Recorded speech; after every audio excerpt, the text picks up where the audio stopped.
छन्दसामपि मङ्गलानां च कर्तारौ वन्दे वाणी विनायकौ वागर्थाविव सम्पृक्तौ वागर्थप्रतिपत्तये जगतः पितरौ वन्दे पार्वती परमेश्वरौ। हमने कल देखा था षड्वेदांग क्या हैं।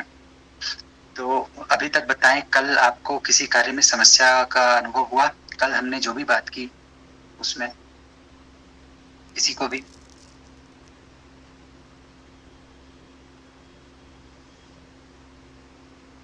कौन कौन लोग आ गए हैं? हाँ बोलिए सिद्धि। इसमें जो तीसरा वाला है उसका जो दूसरी लाइन का शब्द है वो नहीं समझ में आया पढ़ने का। कौन सा बेटा? तीसरे वाले का? तीसरे वाले का जो सेकंड लाइन है वो। तीसरे वाले का सेकंड लाइन क्या है?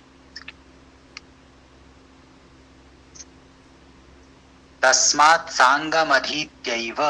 बोलो। तस्मा सांगम अधीत्यैव।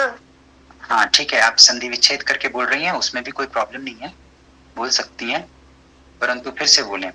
तस्मात् सांगम अधीत्यैव, पूरा अब एक साथ संधि विच्छेद करके नहीं बोलना है। तस्मा सांगम अधीत्यैव। तस्मात्, देखो आधा त है ना, वो स्पष्ट नहीं हो रहा, उसको वापस बोलो। तस्मात्।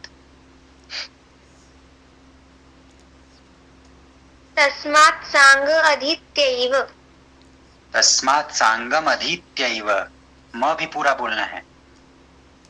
तस्मा सांगम अधीत्यैव। तस्मात् सांगम अधीत्यैव ब्रह्मलोके महीयते। बोलिए।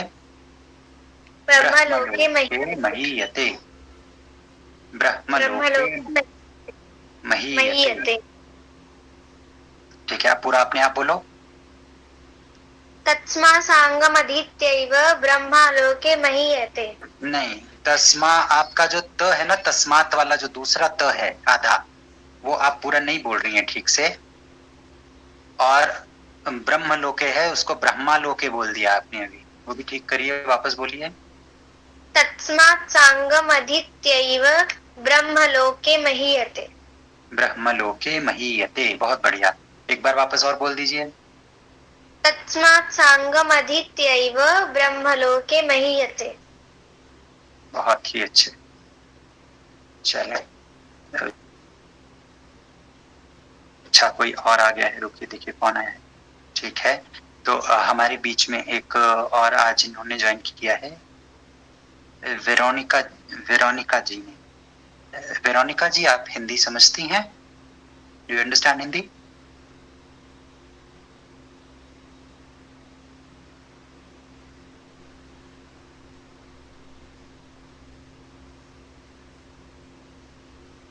ओके, मेरे विचार में हम दो एक मिनट रुक ही जाएं, क्योंकि लगातार लोग बीच बीच में आते रहते हैं तो मुझे समस्या होती है। चलिए ठीक है, तो कल की बात तो हो गई है, आज हम आगे बढ़े उससे पहले जरा देख लें कि किस किस ने कुछ कुछ काम किया है और किसने नहीं किया है, क्योंकि आप काम नहीं करेंगे तो मेरा काम खराब करेंगे। ये रही शीट। चलिए, अच्छा है, कितने लोगों ने किया है? 1 2 3 4 6 7 8 9 10 13 14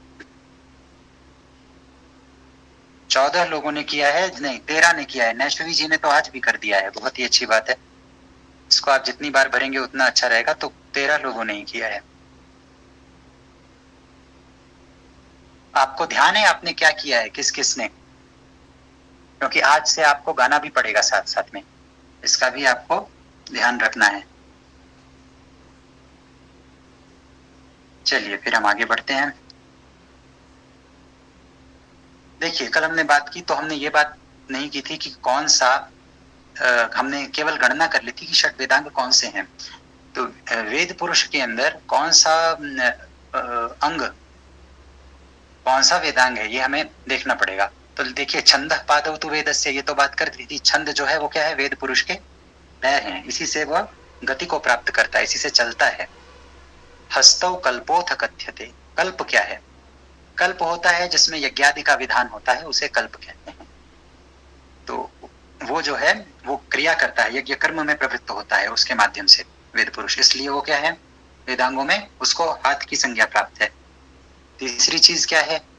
ज्योतिषामयनम नेत्रम। ज्योतिष जो है वो क्या है?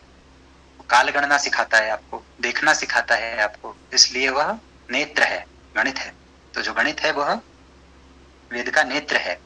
और निरुक्त, निरुक्त है एटिमोलॉजी के लिए, निरुक्त शास्त्र जिसको हम बोलते हैं, जिससे आपको पता लगता है कोई शब्द जो है वो कैसे उसकी उत्पत्ति हुई है, उसको बोलते हैं निरुक्त। हम पूछते हैं ना कई बार, इस शब्द की निष्पत्ति कैसे है, व्युत्पत्ति कैसे है, निरुक्ति कैसे है, वो सब इसी के लिए पूछते हैं कि ये शब्द कैसे बन रहा है। तो किसी भी शब्द का, जिसको आपने अपने विद्यालय कालीन वर्षों में सुना होगा कि कभी कभी आपके शिक्षक कहते होंगे ना, ये इसका प्रकृति प्रत्यय बताइए, तो वो केवल प्रकृति प्रत्यय नहीं होता है, वो पूरी निरुक्ति फिर बताई जाती है कि कैसे कैसे वह शब्द जो है उसका निर्माण किया जा रहा है। शिक्षा घ्राणम तु वेदस्य। शिक्षा जो है वो घ्राण है, घ्राणेन्द्रिय, नाक, जिससे आप गंध का ग्रहण करते हैं। शिक्षा क्या है? घ्राण है। मुख व्याकरण है, मुख से वो बोलेगा। बिना व्याकरण के आप भाषा का प्रयोग नहीं कर सकते। आपको भाषा आती हो, भाषा आती हो मतलब आपको ध्वनियां आती हैं, आपको शब्द भी पता हो, परंतु फिर भी आप उसका पद रूप में प्रयोग नहीं कर सकते। सुप्तिगंतम पदम। पद केवल दो ही प्रकार के हो सकते हैं, या तो सुबंत हो सकते हैं, तिङंत हो सकते हैं। तो सुबंत का अर्थ क्या है? सुबंत को आप ये समझिए, जो संज्ञा शब्द होते हैं हिंदी वालों में, हिंदी के हिसाब से हम बात करें अगर, तो जैसे नाम हो गया, स्थान हो गया, ये सब चीजें जो होती हैं ये किस में आएंगी? सर्वनाम हो गया। जो भी ऐसे शब्द हैं जिनमें आप विभक्तियां लगा सकते हैं वो क्या है? सुप्तिगंतम पदम। तो वो सुबंत होते हैं, और दूसरे तिङंत जो होते हैं वो वर्बल फॉर्म्स होती हैं, जो आपने धातु रूप बचपन में पढ़े ना, पठति पठता पठंती, इस तरह के जितने भी लकारों में जितने भी रूप होते हैं वे सब क्या होते हैं? वे सब होते हैं धातु रूप, वे होते हैं तिङंत। तिङंत। एक सेकेंड रुकिएगा।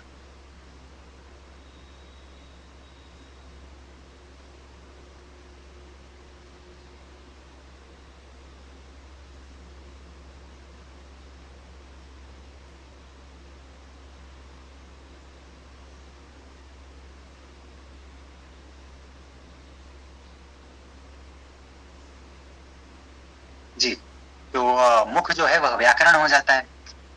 तिङंत मैं बता रहा था, तिङंत वर्बल फॉर्म्स है, और जो जितने भी फॉर्म्स हैं जो कि नॉन वर्बल हैं, जिनका प्रयोग वाक्य में किया जाता है, वे सुबंत हैं। जो आपके 21 विभक्तियां लगा के बनते थे ना, जो शब्द रूप आप जिसको बोलते हैं, रामा, रामौ, रामा, सह, तौते, ये सब टाइप की जितनी चीजें हैं जो अव्यय आदि हैं, वे भी सब सुबंत के अंतर्गत आ जाते हैं। पर उसका प्रयोग आप कैसे करेंगे? जब उनके रूप चल जाएंगे तब करेंगे, बिना रूप चले तो नहीं कर पाएंगे प्रयोग। तो रूप चलने पर ही आप प्रयोग कर पाएंगे, इसलिए हम उसको क्या बोलते हैं? रुकिए, और दो लोग आ गए हैं।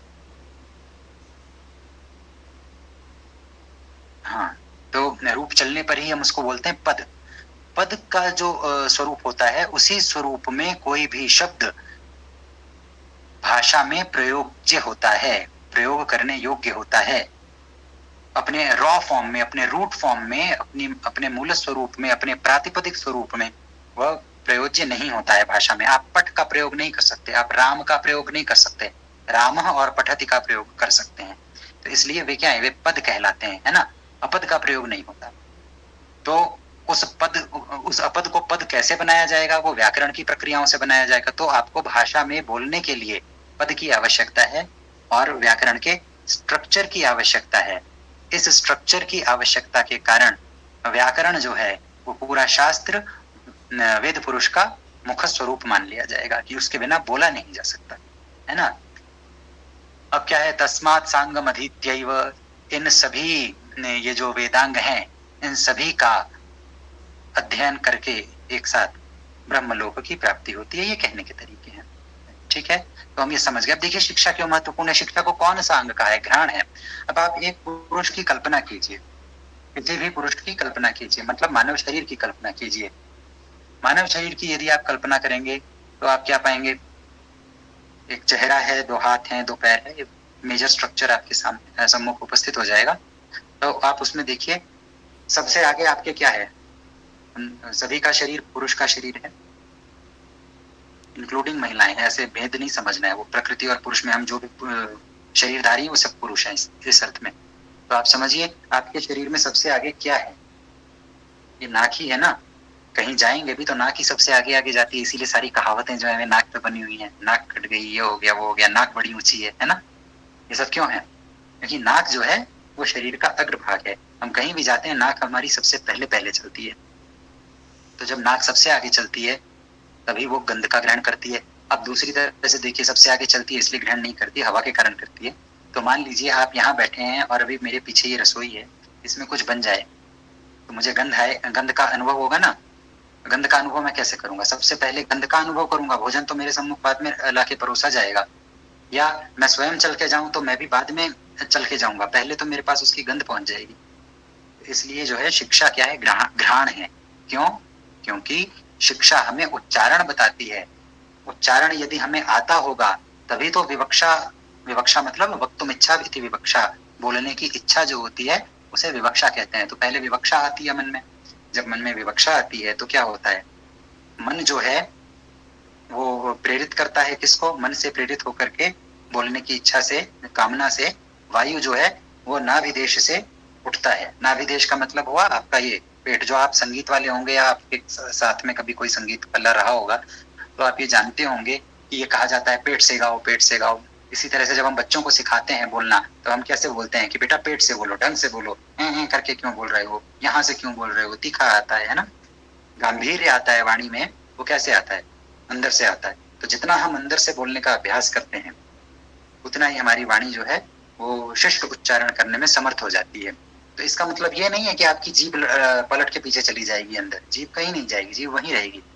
आपको इस बात का संज्ञान होगा कि आपको यहीं से नहीं बोल देना है। जो आपके अंदर वायु है वो यहाँ से, नाभिदेश से, आपकी जो नाभि है उरस का जो स्थान है वहां से उठता है, और वहां से वायु उठता है, फिर यहाँ अंदर आता है, गले में आता है, शिर में आता है। यहाँ देखिए, आप जब भी कुछ बोलेंगे, उच्चारण करेंगे आंख बंद करके, तो आपको अनुभव होगा कि आप एक शिर कंपन का अनुभव करेंगे ना, सिर में आपके कंपन होगा। तो ये क्या चीज है? ये वायु के बाहर आने का मार्ग है ना पूरा। दो रंध्रों से बाहर आता है वायु, यहाँ से और यहाँ से, मुख गुहा से और नासा गुहा से। अभी आगे हम पढ़ेंगे उसको और विस्तार में, जब शिक्षा के अंदर एक एक चीज को पढ़ेंगे तब। तो मोटी बात क्या है कि वायु जो है उसी से आपकी आवाज निकलती है, उसी से आपका स्वर जो है वो बाहर आता है। तो इतना हम समझ गए। अब हम आगे बढ़ते हैं। उपदेश मैंने बता दिया था, मैं सारी चीज स्क्रीन पर लेके आ रहा हूं। अब आप में से कोई भी व्यक्ति वॉलंटियर करे और बताया कि कल क्या पढ़ाया था, समराइज कर दे इसको जल्दी से। कोई भी एक व्यक्ति बोले उपदेश क्या है, थोड़ा जल्दी जल्दी बताइएगा क्योंकि हमें प्रैक्टिस के लिए भी समय रखना है। हाँ जी नैश्वी, जो भी बोलेंगे कैमरा ऑन करेंगे।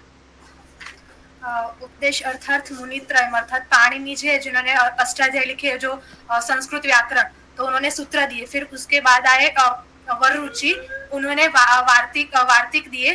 फिर पतंजलि आए जिन्होंने उस वार्तिकों पे महाभाष्य लिखा।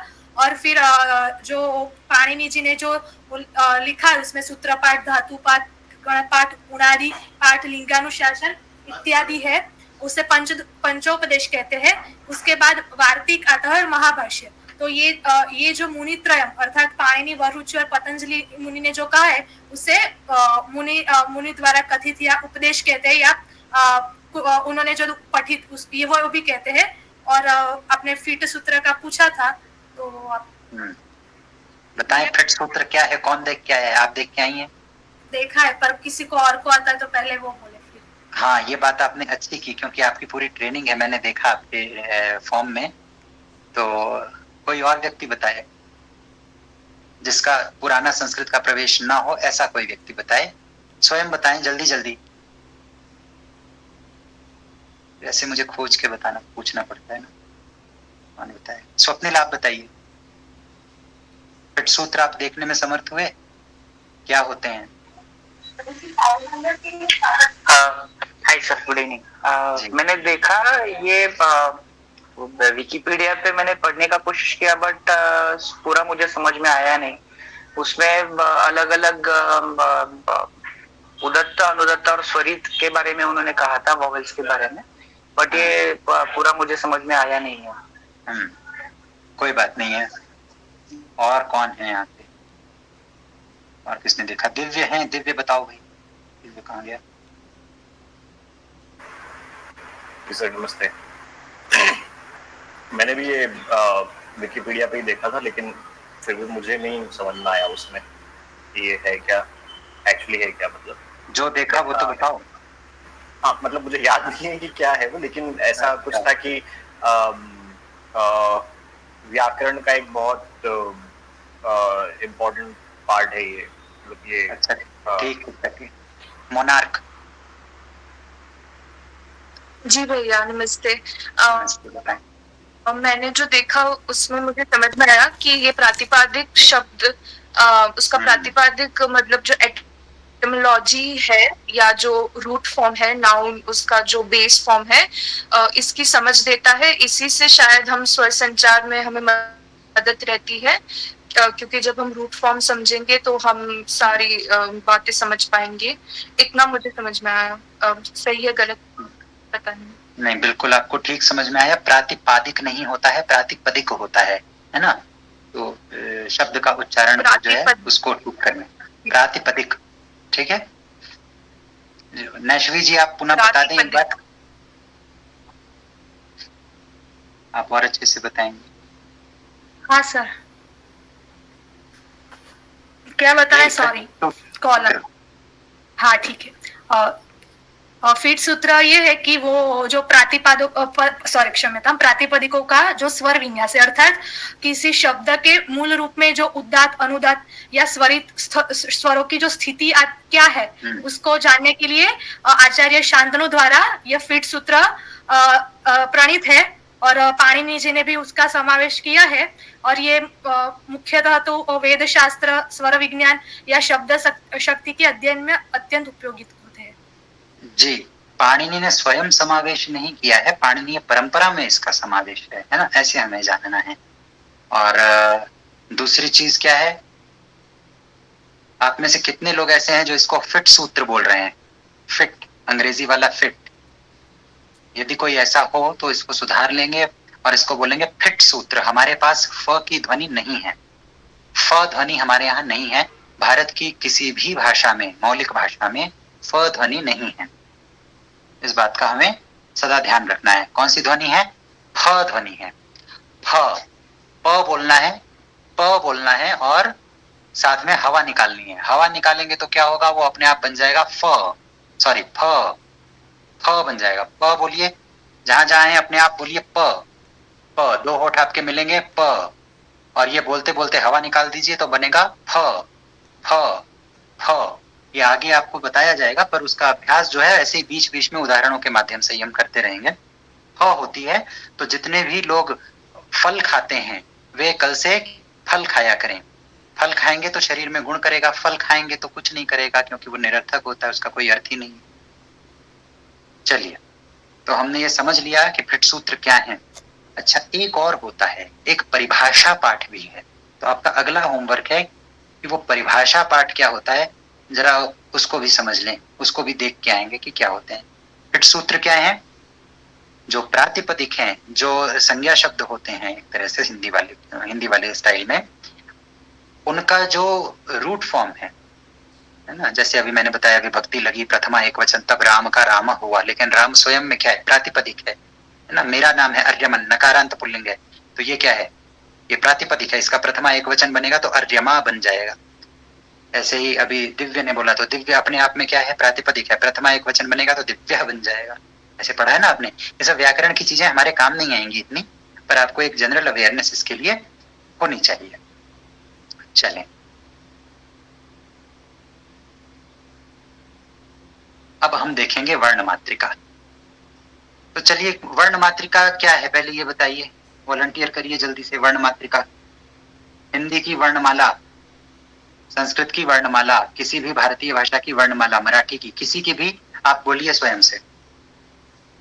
मैं पूछूं उससे अच्छा स्वयं बोल दीजिए। स्वर और व्यंजन मिलाकर वर्ण मात्रिका बनती है। जी मैम, बिल्कुल बनती है। क्या बनती है वो भी बताना है। सर समझी नहीं, क्या बनती है मतलब उसमें क्या होता है? उसमें स्वर होते हैं और व्यंजन होते हैं। जब व्यंजन में स्वर मिलाया जाता है तभी वो पूर्ण व्यंजन होता है। अच्छा। जैसे क और क अधिक ओ, हाँ, को, हाँ, ख अधिक ओ, खो, हाँ, हाँ। क ये तो अधिक फोनेटिक्स में आ गई। अभी तो हम सॉरी वर्णों की बात कर रहे हैं। अभी वर्णों पर रहना है। आप बताएं वर्ण क्या होते हैं। चलिए ठीक वर्ण है। से दिशा शब्द दिशा दिशा को शब्द देखते हैं। अक्षर भाषा बनती है ना सर, वर्ण जी से। जी। नमस्ते सर। दिशा बताइए सर आप क्या वर्ण करेंगे?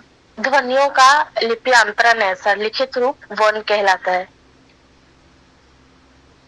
नहीं नहीं, लिखित रूप वर्ण नहीं कहलाता है। लिखित रूप नहीं।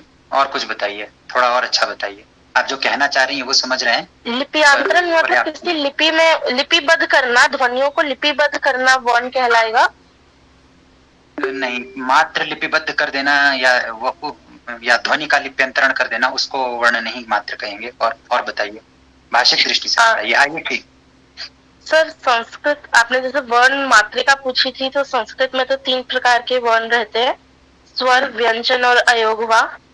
बिल्कुल ठीक है। ठीक है सर स्वरों ठीक है। आयुषी। वर्ण जो है वो स्मॉलेस्ट यूनिट होते हैं भाषा की। जी। आशुतोष कौन है? ये तो जी मेरे पतिदेव महोदय। वर्ण भाषा की सबसे छोटी इकाई को कहते हैं। जी, आपका क्या शुभ नाम होगा? आप कल थी क्या? जी नहीं, ये मेरी प्रथम कक्षा है, इसलिए मैं काफी चुप हूँ। अच्छा अच्छा, कोई बात नहीं है, कोई बात नहीं है। ठीक है। आप प्रिया जी हैं? जी महोदय। अच्छा ठीक है, ठीक है, पहचान गया। और अभी किसी ने हाथ ऊपर किया था, नीचे कर लिया। चलें, सिद्धिदात्री। जो भाषा की छोटी से छोटी इकाई होती है उसको वर्ण कहते हैं, और वर्ण मात्रिका और वर्ण का अर्थ एक ही होता है। अच्छा ठीक है, तो अब हमें समझ में आ गया। हाथ सब लोग नीचे कर लें। अब ये समझते हैं कि वर्ण क्या है। तो आप में से कुछ लोगों ने बोला कि वर्ण जो है वे भाषा की सबसे छोटी इकाई होती हैं। यही परिभाषा ठीक है। ये लिप्यंतरण वगैरह की बात जो है वो उस तरह से हमें इसको नहीं देखना है ना। हम भाषा की बात कर रहे हैं। बेटा आप अपना बंद कीजिए माइक। कर देती हूँ। सही बोला। माइक बंद करें प्लीज। हाँ, तो वर्ण जो है वे भाषा की सबसे छोटी इकाई होती है। वर्ण और अक्षर में भेद होता है। अक्षर जो होता है उसे हम अंग्रेजी का सिलेबल कहते हैं। वर्ण हम किसे कहते हैं? जो स्मॉलेस्ट ध्वनि की इकाई है। ध्वनि की इकाई मतलब अगर मैं बोल रहा हूं क जो है वो क्या है? क वर्ण नहीं है। क में जो वो आप ऑर्थोग्राफिकली जब लिखते हैं और क पे हल का चिन्ह लगा देते हैं, तब जो ध्वनि निकलती है वो क्या है? ककार की ध्वनि, वह वर्ण है। ये हमें समझना है। ककार की जो ध्वनि है वह वर्ण है। क्यों? क्योंकि वो भाषा की सबसे छोटी इकाई है। और इसी तरह से जितने भी आपको व्यंजनों में और स्वरों में वर्ण दिखाई देते हैं, अयोगवा दिखाई देते हैं, वे सभी क्या हैं? वे सभी अपने आप में वर्ण हैं। इस बात को हमें ध्यान रखना है। अब देखिए, वर्ण मात्रिका क्या है? इन सभी वर्णों का समूह है। इन सभी वर्णों का समूह है, जिसको अब हम देखते हैं। तो हमें बहुत सारी चीजें मिलती हैं, उसमें हम पाणिनीय मत का अनुसरण करते हुए चलेंगे।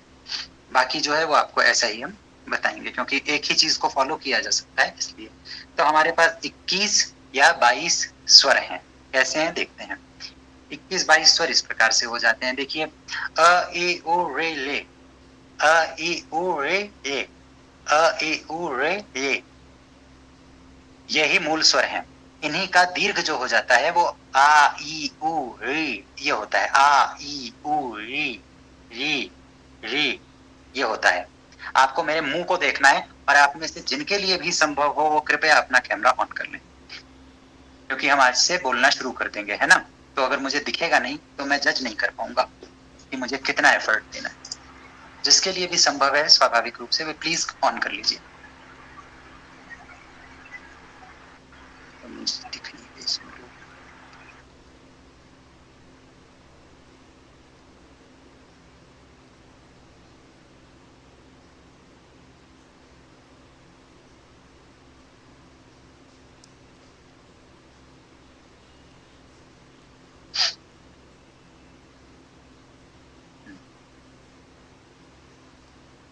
चलो संभव है, मतलब लोगों के लिए ठीक, अच्छी बात है।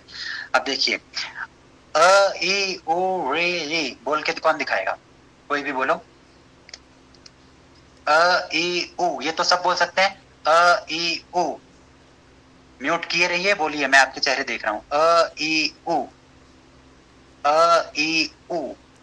अ सामान्य रूप से है, बहुत ज्यादा मुंह नहीं खुलेगा। अ रुको, मुझे भी तो कैमरा सामने रखना पड़ेगा। अ अ अ, और देखो अब बोलूंगा आ। सर एक्सक्यूज मी, आपके कैमरे की प्लीज पोजीशन एडजस्ट कीजिए, आपका मुंह नहीं दिख रहा है नाक से।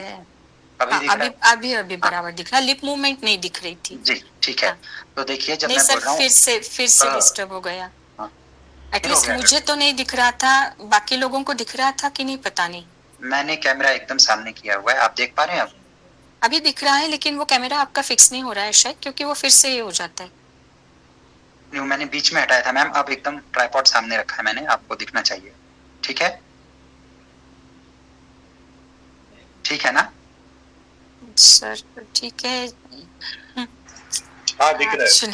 हाँ, अब नहीं हिलना चाहिए, अब सब कुछ फिक्स है। एक्चुअली सर कम से कम मेरे लिए तो ऐसा हो रहा है कि आपका जो विंडो है तो आपके एग्जैक्टली लिप्स के ऊपर आपका नाम दिख रहा है मुझे, सो लिप मूवमेंट नहीं दिख रहे। हो सकता है आप नजदीक मत लिखिए, थोड़ा लॉन्ग शॉट लीजिए। हाँ तो मैं इसको थोड़ा हाँ अभी ठीक है सर, यस अभी एकदम बराबर है सर। जी जी थैंक यू जी। अब सबको दिख रहा है, नाम नहीं दिख रहा मेरे? हो हाँ सर, हाँ सर अभी बराबर दिख रहा है एकदम। तो अब आप सब लोग बोलेंगे साथ साथ में, म्यूट किए बोलिए, मैं चेहरे देख रहा हूँ। अ इतना ही खुल रहा है।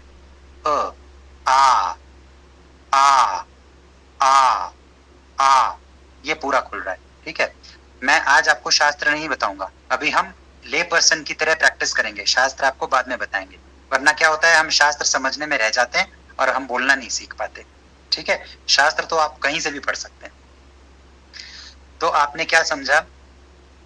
अ आ अ आ अ आ अ आ अ आ। दूसरा है ई ई ई ई ई ई ई ई ई ई ई ई। तीसरा है उ ऊ उ ऊ उ ऊ उ ऊ। चौथा है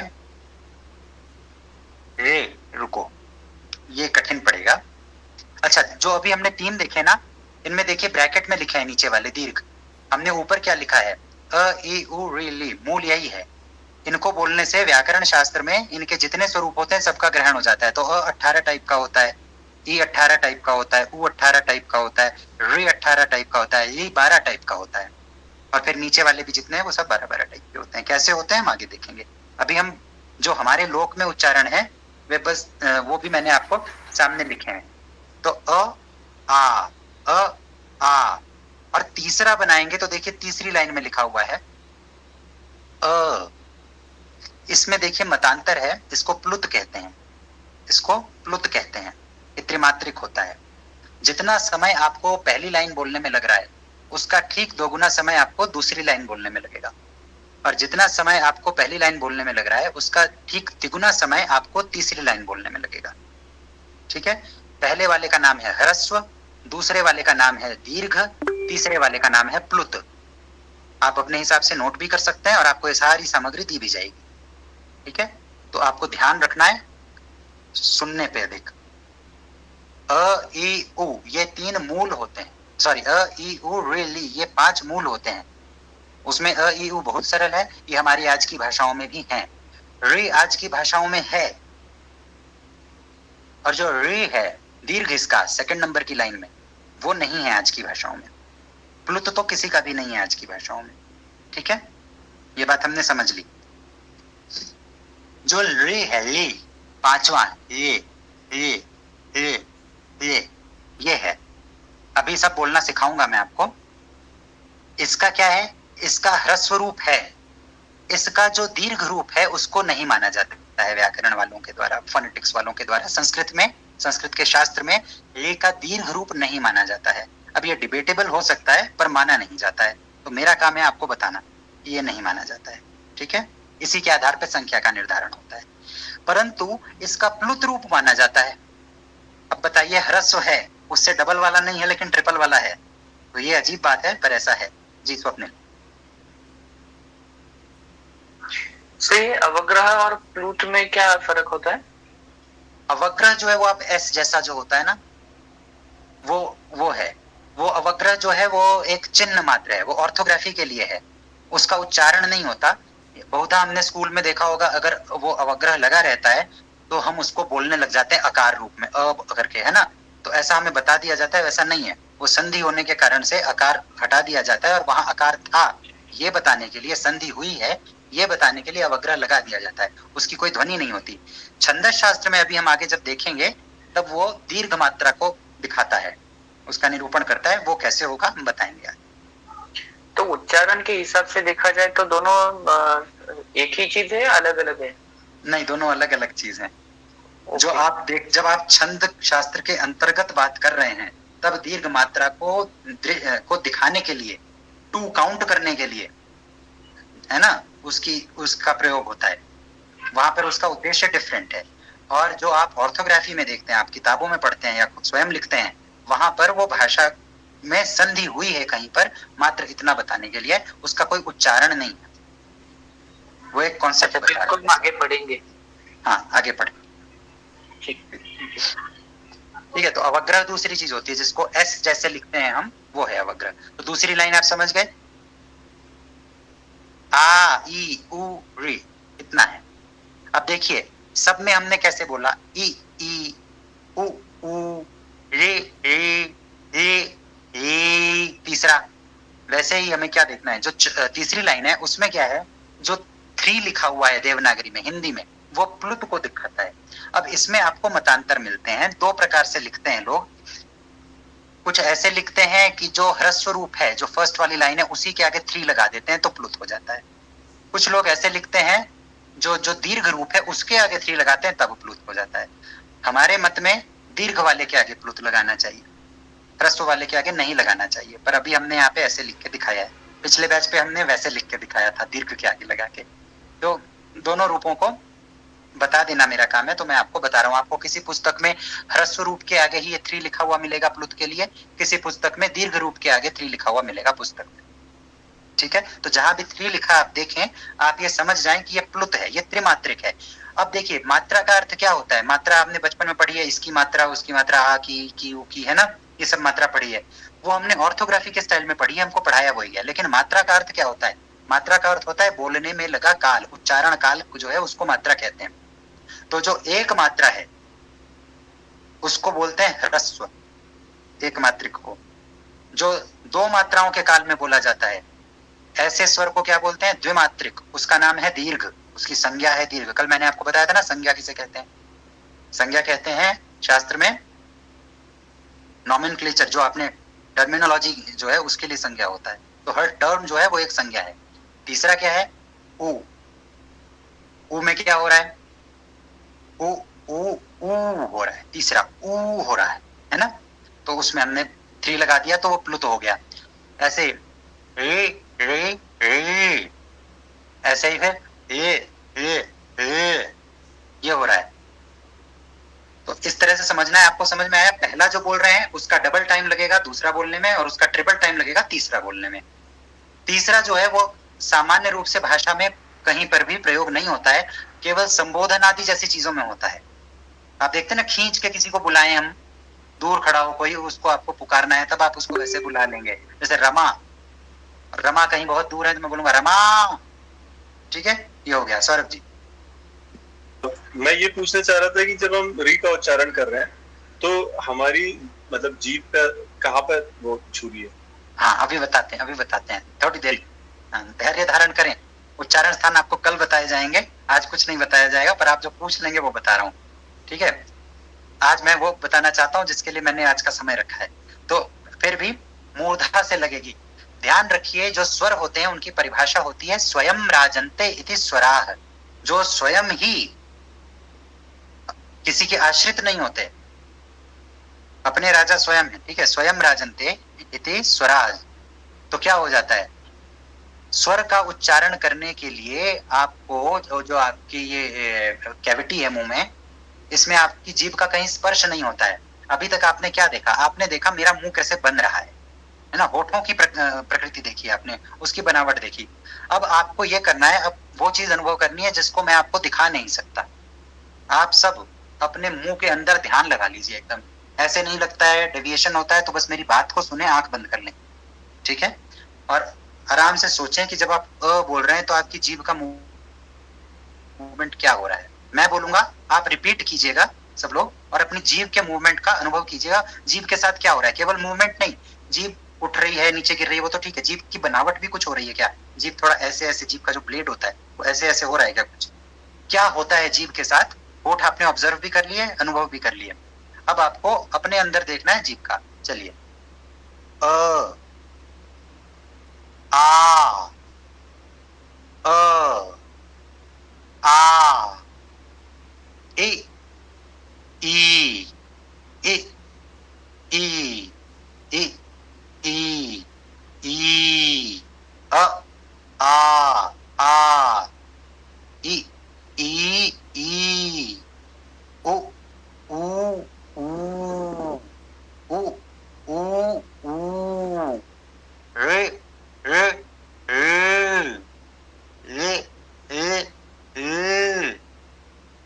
ये हो रहा है, ठीक है। कुछ अनुभव हुआ किसी को, कुछ कोई शेयर करना चाहेगा?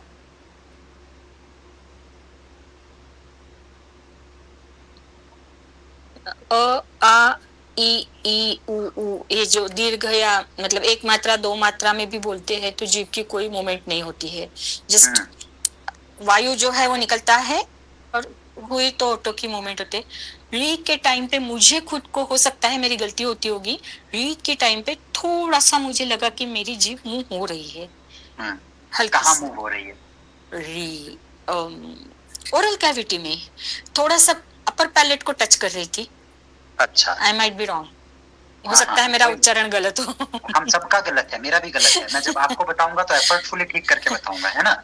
हाँ, तो ये क्योंकि हमारे सब लोगों में देश्य प्रभाव आ जाता है। और ली के टाइम पे तो डेफिनेटली वो अपर पैलेट को ही टच हो रहा है, बट एग्जैक्टली अपर पैलेट के सेंटर में नहीं, आप जो मूर्धा बोलते हैं वहां थोड़ा सा टच हो रहा था। Might be wrong. हाँ, वहां नहीं टच होना चाहिए था, वहां नहीं टच होना चाहिए था, दांत की तरफ जाना चाहिए। हाँ, दांत की तरफ ही, वही मैंने कहा ना कि centre of the upper palate नहीं था, दांत की तरफ था थोड़ा सा। ठीक है, सबका आपका अभी अलग अलग अनुभव होगा। आज जो भी अनुभव है आपके, आप उनको अपने मन में रजिस्टर करके रखिएगा, क्योंकि आज मैं आपको केवल एक बेसिक आइडिया दूंगा। हम बहुत डिटेल में सब चीज बोल बोल के देखेंगे, है ना। उस समय हम एग्जैक्टली देखेंगे कहाँ पर छूना है, कितना छूना है, कितनी देर तक छूना है, सब देखेंगे। अब आइए, जो नीचे चौथी पांचवी लाइनें लिखी हैं, देखिए, ए ऐ ओ औ, इन्हें कहते हैं संध्यक्षर, ठीक है। ए ऐ ओ औ, तो अ और ई में गुण होता है तो ए बनता है, अ और उ में गुण होता है तो ओ बनता है। ये व्याकरण की चीजें हैं, व्याकरण की बात हम करेंगे नहीं, तो आप इसको याद रखेंगे। अ और ई में गुण होता है तो ए हो जाता है, अ और उ में गुण होता है तो ओ हो जाता है, ठीक है। और जब इसी में वृद्धि होती है तो ए से ऐ बनता है और ओ से औ बनता है, ठीक है। ये एक ले पर्सन के याद करने का तरीका है। ये मैं आपको शास्त्रीय भाषा में नहीं बोल रहा हूँ कि आप मुझे बोलें भैया इन्होंने तो गलत व्याकरण पढ़ा दिया, ठीक है। तो बस ये याद रखना है कि ये संध्यक्षर क्यों है, क्योंकि दो जो मूल स्वर हैं, कोई दो मूल स्वर हैं, वे मिल करके इसको बना रहे हैं। ये अपने आप में नहीं है ना, अंग्रेजी में हम डिफ्थोंग बोलते हैं, स्वप्निल जानते हैं। तो ये वो चीजें हैं। अब देखिए, आप देखेंगे यहाँ पर ए ऐ ओ औ लिखा है, पर और नीचे उसका त्रिमात्रिक रूप भी लिखा है, देख पा रहे हैं, त्रिमात्रिक रूप भी लिखा है। परंतु इसके अंदर आप ये देखिए कि ये पहली जो चौथी लाइन है ए ऐ ओ औ वाली, आपके हिसाब से वो ह्रस्व है या दीर्घ है या दोनों है? कौन बताएगा? दीर्घ होनी चाहिए। दीर्घ होनी चाहिए। दीर्घ। अच्छा, क्यों? जैसे छोटी ई बड़ी ई वैसे छोटा ए बड़ा आई ऐसे नहीं होता है? नहीं। क्यों? इसी के हिसाब से ऐसा भी होना चाहिए। ऐसा लगता है मुझे। हाँ, कई भाषाओं में होते हैं, जैसे तमिल में है, मलयालम में है, लेकिन हिंदी में नहीं। अच्छा, हाँ दिव्य, आप क्या कह रहे थे? पूरी कीजिए बात। जब उसको बोलते हैं तो बोलते समय उसमें जितना समय लगता है उसके हिसाब से मुझे लगता है कि दीर्घ होना चाहिए। हाँ, तो अब देखिए इसको हम समझते हैं। इसको कैसे समझते हैं कि जो सौरभ जी ने बात बोली वो बात ठीक है, जो मैं कह रहा हूँ वो बात भी ठीक है। तो हमें ये जानना है कि संस्कृत में ए ऐ ओ औ ये क्या है? दीर्घ हैं, और इनका प्लुत स्वरूप क्या है? ए ऐ ए ए ए ए ए ए। हाँ, ओ ओ ओ ओ ओ ओ ओ ओ। जब किसी को गरियाने का मन करता है तो कैसे बुलाते हैं आप? ओ, ऐसे बुलाते हैं ना। उसके पहले कुछ लोग अबे भी लगाना पसंद करते हैं, तो वो और लंबा हो जाता है फिर। तो उसमें देखिए जब आपको बोलना हो, मतलब मैं कैसे करूं, रिकॉर्ड करना पड़ता है। अबे ऐसे भी बुलाते हैं, ओ गुस्से में बुलाते हैं ना, तो देखिए थोड़ा लाइट हो जाता है। तो आपको जब किसी को पर क्रोध आए, आप अबे ओ करके चिल्लाएं तो आप समझ जाएं कि आप प्लुत मात्रा का प्रयोग कर रहे हैं। ठीक है, लिखित भाषा में और सामान्य वार्तालाप में इसका प्रयोग नहीं होता है। वार्तालाप की विशिष्ट शैली में कहीं कहीं इसका प्रयोग होता है, मतलब इसका वाचिक प्रयोग अधिक है। छंद में इसका प्रयोग कहीं हम नहीं करेंगे, व्याकरण में भी कोई प्रयोग नहीं करेंगे। ठीक है, अब देखिए आई आई आई आई आई आई औ औ औ औ औ औ, ऐसे देखा। सबके कैमरे बंद हो गए भाई। फोनेटिक्स की क्लास पहली बार कर रहे हैं सब लोग, तो सब बंद करके बैठे हैं। फोनेटिक्स की क्लास में कैमरा ऑन करना होता है। तो यदि आपको कोई बहुत विशेष समस्या नहीं है तो ऑन कीजिए। हाँ, मुझे मुंह ही नहीं दिखेगा कि आपका मुंह कितना गोल हुआ। चलें, अब ये समझ में आई बात। अब आते हैं सौरभ जी की बात पे। उन्होंने तमिल मलयालम बोला। केवल तमिल मलयालम नहीं, दक्षिण की प्रत्येक भाषा, दक्षिण की 5 भाषाएं, जिनमें से एक अभी हमारे यहाँ नहीं आती है सिंगल, पर वो भी हमारी भाषा है। दक्षिण की 5 भाषाएं, उनमें ह्रस्व एकार है, ह्रस्व ओकार है। तो कैसे होता वो? जैसे हुआ हमारा ई ई ई, वैसे आप बोलिए। क्या आप बोलने में समर्थ हैं? ए ए ए ए ए ए ओ ओ ओ ओ ओ ओ। संस्कृत में ए और ओ नहीं है, इनके ह्रस्व स्वरूप एक मात्रिक स्वरूप नहीं है, तो हमारे छंद में कहीं प्रयोग नहीं होगा। परंतु जैसे ही आप हिंदी में आएंगे आगे, जैसे ही आप प्राकृत में नहीं होगा, जैसे ही आप हिंदी में आएंगे, आज की भाषाओं में आएंगे, उर्दू में आएंगे, इन सब में भर भर के, उर्दू वाले तो जो भी गजल में थोड़ा बहुत हस्तक्षेप रखते हैं वो भर भर के देखिए। आप में से जो पुराने लोग हैं जिनसे हमारा परिचय है, उनको ये भी पता होगा कि कैसे हम लोग एकदम भड़क जाया करते थे मात्रा गिराने वालों के ऊपर, है ना। क्यों? क्योंकि वो अनावश्यक छूट का लाभ उठाते हैं। जब हम गजल में चलेंगे अंत में अपने कोर्स के, तब इस पे बात करेंगे। तो आप देखिए क्या होता है। आपने एक चौपाई सुनी है, ये क्या नाम है इसका, कौन सी, मंगल भवन अमंगलहारी, सबने सुनी होगी। कोई सुना सकता है इसको वॉलंटियर करके फटाफट? बस अब शर्मा शर्मा के हंस दो, मुस्कुरा दो, सुनाऊंगा। बोलो भैया, एक तो बोल दो कोई। जैसे बोलते हो उससे क्या होगा, आपका सहज उच्चारण पता लगता है। सर पहली लाइन ही आती है। हाँ, वो पहली लाइन काम की है इस समय। मंगल भवन अमंगल हारी, हाँ। दशरथ। ठीक है, तो पहली लाइन में देखिए, जो जैसा है वैसा ही आपने उच्चारण किया है ना। मंगल भवन अमंगल हारी। आंख बंद कर लीजिए, लिखे हुए अक्षरों को ध्यान दीजिए और फिर सोचिए, जैसा लिखा है वैसा ही पढ़ना भारतीय भाषा का सामान्य नियम है। है ना। मंगल भवन अमंगल हारी, मंगल भवन नहीं बोलना है, न मंगल है न भवन है, मंगल है भवन है। तो ल और न जो है उसको आधा आधा करके नहीं बोलना है, मंगल भवन नहीं बोलना है, मंगल भवन ऐसे बोलना है। जो अ है, जो मैं कल कह रहा था, शब्दांत में और शब्द के मध्य में आने वाला जो अकार है उसकी ध्वनि को स्पष्ट बोलना है। इसीलिए जब हम भारत की दृष्टि से एक बार फोनेटिक्स पढ़ते हैं तो हम इसका ध्यान रखते हैं कि ऑर्थोग्राफी को साथ साथ लेके चलें, है ना। तो जैसा लिखा है वैसा पढ़ना है, यही नियम है।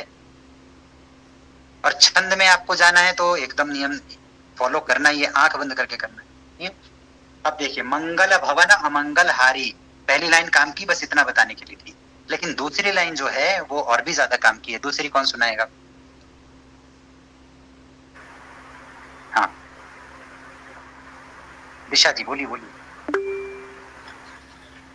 मंगल भवन अमंगल हारी, द्रवहु सुत दशरथ अजर बिहारी। बहुत बढ़िया। क्या समझ में आया? लिखा हुआ इमेजिन करेंगे तो क्या है वहां पे? द्रवहु सो दशरथ अजर बिहारी, सो है वहां पे, है ना। हम बोलने में सु बोल जाते हैं, वो अलग बात है, वो लौकिकता है, उसको एक बार साइड में रख दीजिए। लिपि देखिए, ऑर्थोग्राफी देखिए, क्या है लिखा हुआ। आपको मात्रा मिलती है ओ की मात्रा, आपको लिखा हुआ क्या मिला है? द्रवहु सो दशरथ अजर बिहारी। अब आपने अगर बोला द्रवहु सो दशरथ तो क्या होगा? हाँ बोलिए। अब ये भी थोड़ा सा होता है ना, जैसे अब मैंने ये टेक्स्ट निकाला, उसमें सू ही लिखा था, या तो अब टेक्स्ट गलत है, ये हमें नहीं मालूम पड़ेगा ना। अच्छा, कोई बात नहीं है, कोई बात नहीं है। आपने उसको भी जो वैसा पढ़ा और आपको नहीं लगा कि वो गलत है, वो भी किसी कारण से नहीं लगा, हम उस कारण पे बचा रहे हैं, आपके दोष पे नहीं जा रहे हैं, ठीक है ना, क्योंकि आपका दोष है नहीं। तो देखिए वहां पर है क्या? द्रवहु सो दशरथ अजर बिहारी, सो मतलब सह, वह, ये अर्थ है वहां पे, इसलिए है वहां पर सो और सू नहीं है। तो द्रवहु सो दशरथ अजर बिहारी, आपने सो को सो बोला, क्यों? क्योंकि आपको मीटर को फॉलो करना है। अगर आप मीटर को फॉलो नहीं करेंगे तो वो चौपाई छंद में है, चौपाई रह नहीं पाएगा, ठीक। ऐसे ही एक और चौपाई देखिए, जो द सीक्रेट नाम की एक पुस्तक आपने पढ़ी है, लॉ ऑफ अट्रैक्शन बताती है, उस पर लाल गुलाब बना हुआ आता है ना। बड़े प्रभावित हो जाते हैं भारतीय उससे, व्यर्थ में प्रभावित हो जाते हैं। मैं आपको चौपाई बताता हूँ जो हमारे घरों में, हमें प्रभावित होने की जरूरत नहीं है 600 रुपये की किताब खरीद के, ठीक। आप पढ़िए चौपाई कौन सी? जही कर जही पर सत्य स्नेहु, मिल ही सोता ही न कछु संदेहु। ये बात जानने के लिए हमें द सीक्रेट में खर्चा नहीं करना, ना ही शाहरुख खान की फिल्म देखने में खर्चा करना है कि सारी कायनात हमारा वो करने लग जाती है, सहयोग, है ना। एक डायलॉग है ना कुछ, किसी को बड़ी शिद्दत से चाल लो, ऐसा कुछ है। It goes on like this, something like this. अर्थ क्या है? जिसका जिस पर सत्य स्नेह होता है उसको वह चीज प्राप्त हो जाती है, वह वस्तु प्राप्त हो जाती है, इसमें कोई संदेह नहीं है। जय ही कर जय ही पर सत्य स्नेह हो, जिसका जिस पर सत्य स्नेह है, सो ते ही मिल ही न कछु संदेह, सो वह ते ही उसको मिल ही मिलती है, मिलता है, न कछु संदेह, बिना किसी संदेह के, ठीक है। ये इसका अर्थ है। ये तो चलिए बगल की बात हो गई। अब आ जाइए फोनेटिक्स पे। आप जो मैं बोल रहा हूँ बता देंगे? हाँ? एक बार फिर से बोल के बता देंगे। हाँ हाँ बता रहा हूँ, अभी लंबा बताऊंगा, सुनो। जय ही कर जय ही पर सत्य स्नेह हो, आपके मन में जब मैं जय ही बोल रहा हूँ तो क्या लिखा हुआ है? जकार के ऊपर एकार की मात्रा आ रही, ज पे ए की मात्रा आ रही है, यही आ रही है ना, क्योंकि बचपन से यही अभ्यास है। नहीं सर। आपके दिमाग में क्या आया? आपके यहाँ भी देवनागरी ही है? हाँ सर, लेकिन जही अगर हम लोग बोलते हैं तो ज और ह्रस्व ही आएगा, या तो फिर ज पर अर्धचंद्र और बिंदु आएगा। Okay, here Marathi comes into picture. जही एक की मात्रा नहीं आएगी सर। ठीक, आपका वो जो चंद्र है बिना बिंदु का वो आएगा। हाँ हाँ ठीक है, मैं थोड़ा हिंदी वालों के हिसाब से बता रहा था। मैं मराठी में 2 मिनट में आऊं, उसमें आऊंगा अभी, ठीक है। तो अभी हम हिंदी में जिस प्रकार से देवनागरी का प्रयोग करते हैं उस पे बात कर रहा हूँ, क्लैरिफिकेशन के साथ। तो जही आपने जैसे देखा है, जही कर जही पर सत्य स्नेहु, आपके दिमाग में ज पे एक ही मात्रा आई, सो तेहि मिल ही न कछु संदेहु। सो ठीक बोल रहा हूं मैं, सो पूरा बोल रहा हूँ ना, जैसे बोला जाता है। सो को सो नहीं बोल रहा हूँ, ठीक है। सो अब ते ही बोल रहा हूँ, ते ही लिखा हुआ है, ते ही पर बोल रहा हूँ, ते ही बोल रहा हूँ, ते ही। ऐसा क्यों है? क्योंकि उत्तर भारत में हमारी जो लिपि चल रही है वो वैसी ही चल रही है। संस्कृत में ये ध्वनि नहीं है, तो संस्कृत में चूंकि ये ध्वनि नहीं है और हम उसी को इनहेरिट करते हैं, उसी की ऑर्थोग्राफी को भी इनहेरिट करते हैं, तो लोक भाषाओं में यूपी बिहार में भी है, अवधी में है, ब्रज में है, भोजपुरी में है, मगही में है, मैथिली में है, अंगिका में है, बज्जिका में है, बंगाल में भी भर भर के बोलते हैं। बंगाल में तो एक कोई 3 तरह से बोलते हैं, जो भी आप में से बांग्ला जानते होंगे, पौलोमी आप जानती हैं, है ना। अकार के भी 3 उच्चारण है, अ ओ औ 3 तरह के उच्चारण है। हमने इस पर इंटर्नशिप करवाई है, यदि कभी संभव होगा तो आप लोगों को दिखाएंगे वो काम। तो मारवाड़ी में है, गुजराती में है, निमाड़ी में है, बघेली में है, बुंदेली में है, पंजाबी में है, सारे वर्जन्स में, शेखावाटी में, ढूंढाड़ी में, हड़ौती में है कि नहीं, बताएं। हरियाणवी में भी है, सब में ह्रस्व एकार और ओकार है, परंतु इसका लिपि चिन्ह किसी में नहीं, सब ऐसे ही लिखते हैं। ठीक, तो उसको आप अपने अभ्यास से जानते हैं या फिर आप जब छंद पढ़ते हैं तो छंद के आग्रह से जानते हैं। बोलचाल की भाषा में आपको पता है कि ये ध्वनि एग्जिस्ट करती है, तो मैं अगर आपको बोलूं कि उत्तर भारत की फोनेटिक्स में ये ध्वनि नहीं है तो मैं आपसे गलत बात करूंगा। उसका हमारे पास लिपि चिन्ह नहीं है, और चूंकि लिपि चिन्ह नहीं है और भाषा लिपि के माध्यम से पढ़ाई जाती है, इसलिए हमें स्कूलों में बताया नहीं जाता है, और इसीलिए साहित्य में भी उसका प्रयोग नहीं होता है, ग्रंथों में भी उसका प्रयोग नहीं होता है ना। पर आपके कान को यह पता होना चाहिए कि यह ध्वनि है, समझ गए। अब आ जाते हैं महाराष्ट्र के क्षेत्र में, वहां भी देवनागरी है। व्यर्थ में आप लोगों ने जो है देवनागरी ले ली, अच्छी भली आपकी मूड़ी चल रही थी, उसको चलते रहने दिया होता। अब हमको एक और बताना पड़ेगा। तो देखिए क्या होता है, वहां पर जो एकार है, एकार, रस्व एकार, इसकी ध्वनि के लिए आप जब महाराष्ट्र के क्षेत्र में जाएंगे तो आप साइन बोर्ड्स देखेंगे, आपको उसमें जो संध्या मैम ने बोला चंद्र दिखाई देगा, अर्धचंद्र। जो आप चंद्र बिंदु लगाते हैं उसका बिंदु उड़ा दीजिए, केवल चंद्र। जैसे अच्छा, इसमें भी प्रॉब्लम है एक्चुअली, महाराष्ट्र में भी ये प्रॉब्लम है। आप बताइए, यदि मैं ए बोलूंगा तो आप कैसे उसको लिखेंगे? मराठी लोग जो हैं यहाँ पर, मराठी भाषी, वे बताएं। अ लिख के उसके ऊपर हाफ मून मतलब चंद्र निकालेंगे, बिंदु नहीं देंगे, that is A, that is A, right, A. And what is A? A जो है सर, जो ह्रस्व ए है, शॉर्ट ए तो मराठी में है ही नहीं। जैसे साउथ इंडियन लैंग्वेजेस का इन्होंने बोला शॉर्ट ए है ही नहीं, एक मात्रा वाला ए जैसे आपने बताया वैसे हम लोग उसका उच्चारण करते हैं, या तो फिर हाँ नहीं है नहीं, शॉर्ट ए है ही नहीं। और एक थोड़ा सा ऐसे हुआ था लिखते वक्त कि अ के ऊपर मात्रा दे के ए लिखा जाता है, या तो फिर जैसे संस्कृत में ए है वर्ण में वैसा ए लिखा जाता है, लेकिन उच्चारण में शॉर्ट ए नहीं है जैसे हाँ दाक्षिणात्य भाषाओं में है वैसे। यही बात मैं आपसे पहले कह रहा था, मराठी में भी एकार नहीं है। तो यदि आप जो आप उस समय बता रहे थे मुझे कि अर्धचंद्र लगेगा, वो एकार के लिए आप नहीं लगाते हैं मराठी में, आप एकार के लिए लगाते हैं।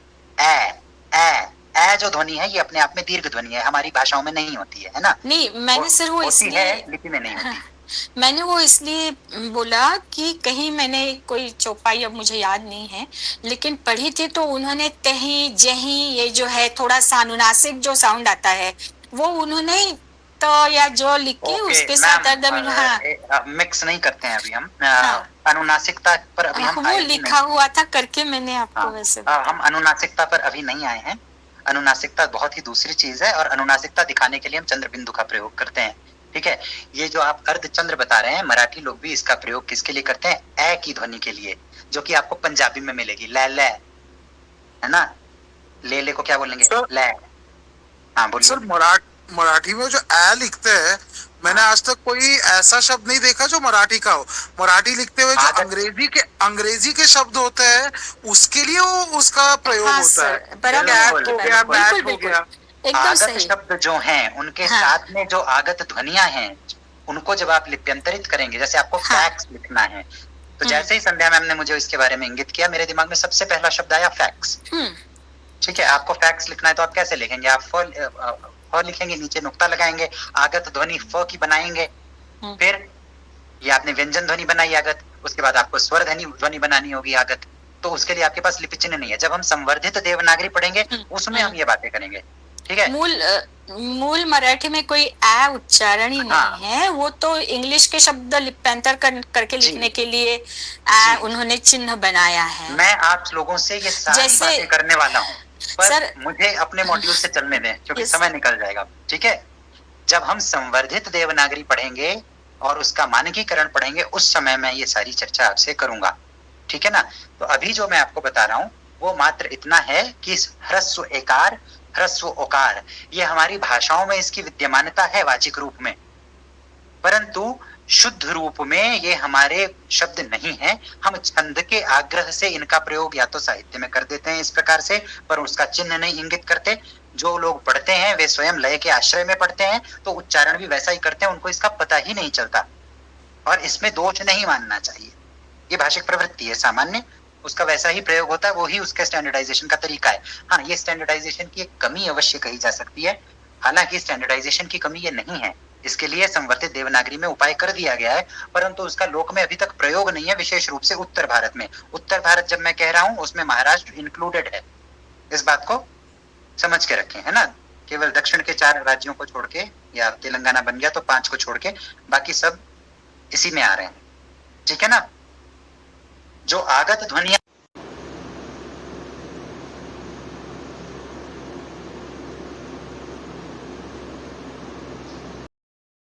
और कोई मूवमेंट बताएगा थोड़ा जिसने ऑब्जर्व किया हो?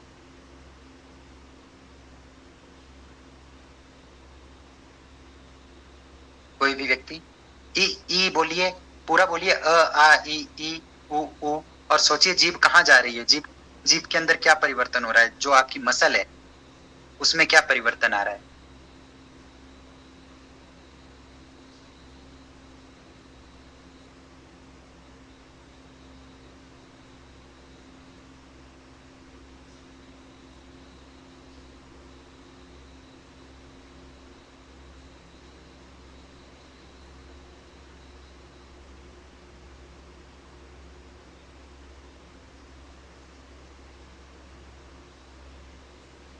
किसी ने अनुभव कर लिया इतनी देर में? अब बताएंगे मुझे। जयेंद्र। जीभ पूरी तो नहीं उठती, लेकिन ऐसा लगता है ऊपर की तरफ जा रही है। बिल्कुल ठीक बात है। किस में लगता है ऐसा? अ में भी लग गया क्या ऐसा? नहीं, ई में। ई में लगा। जीभ का कौन सा भाग बेटा गया ऊपर आपका?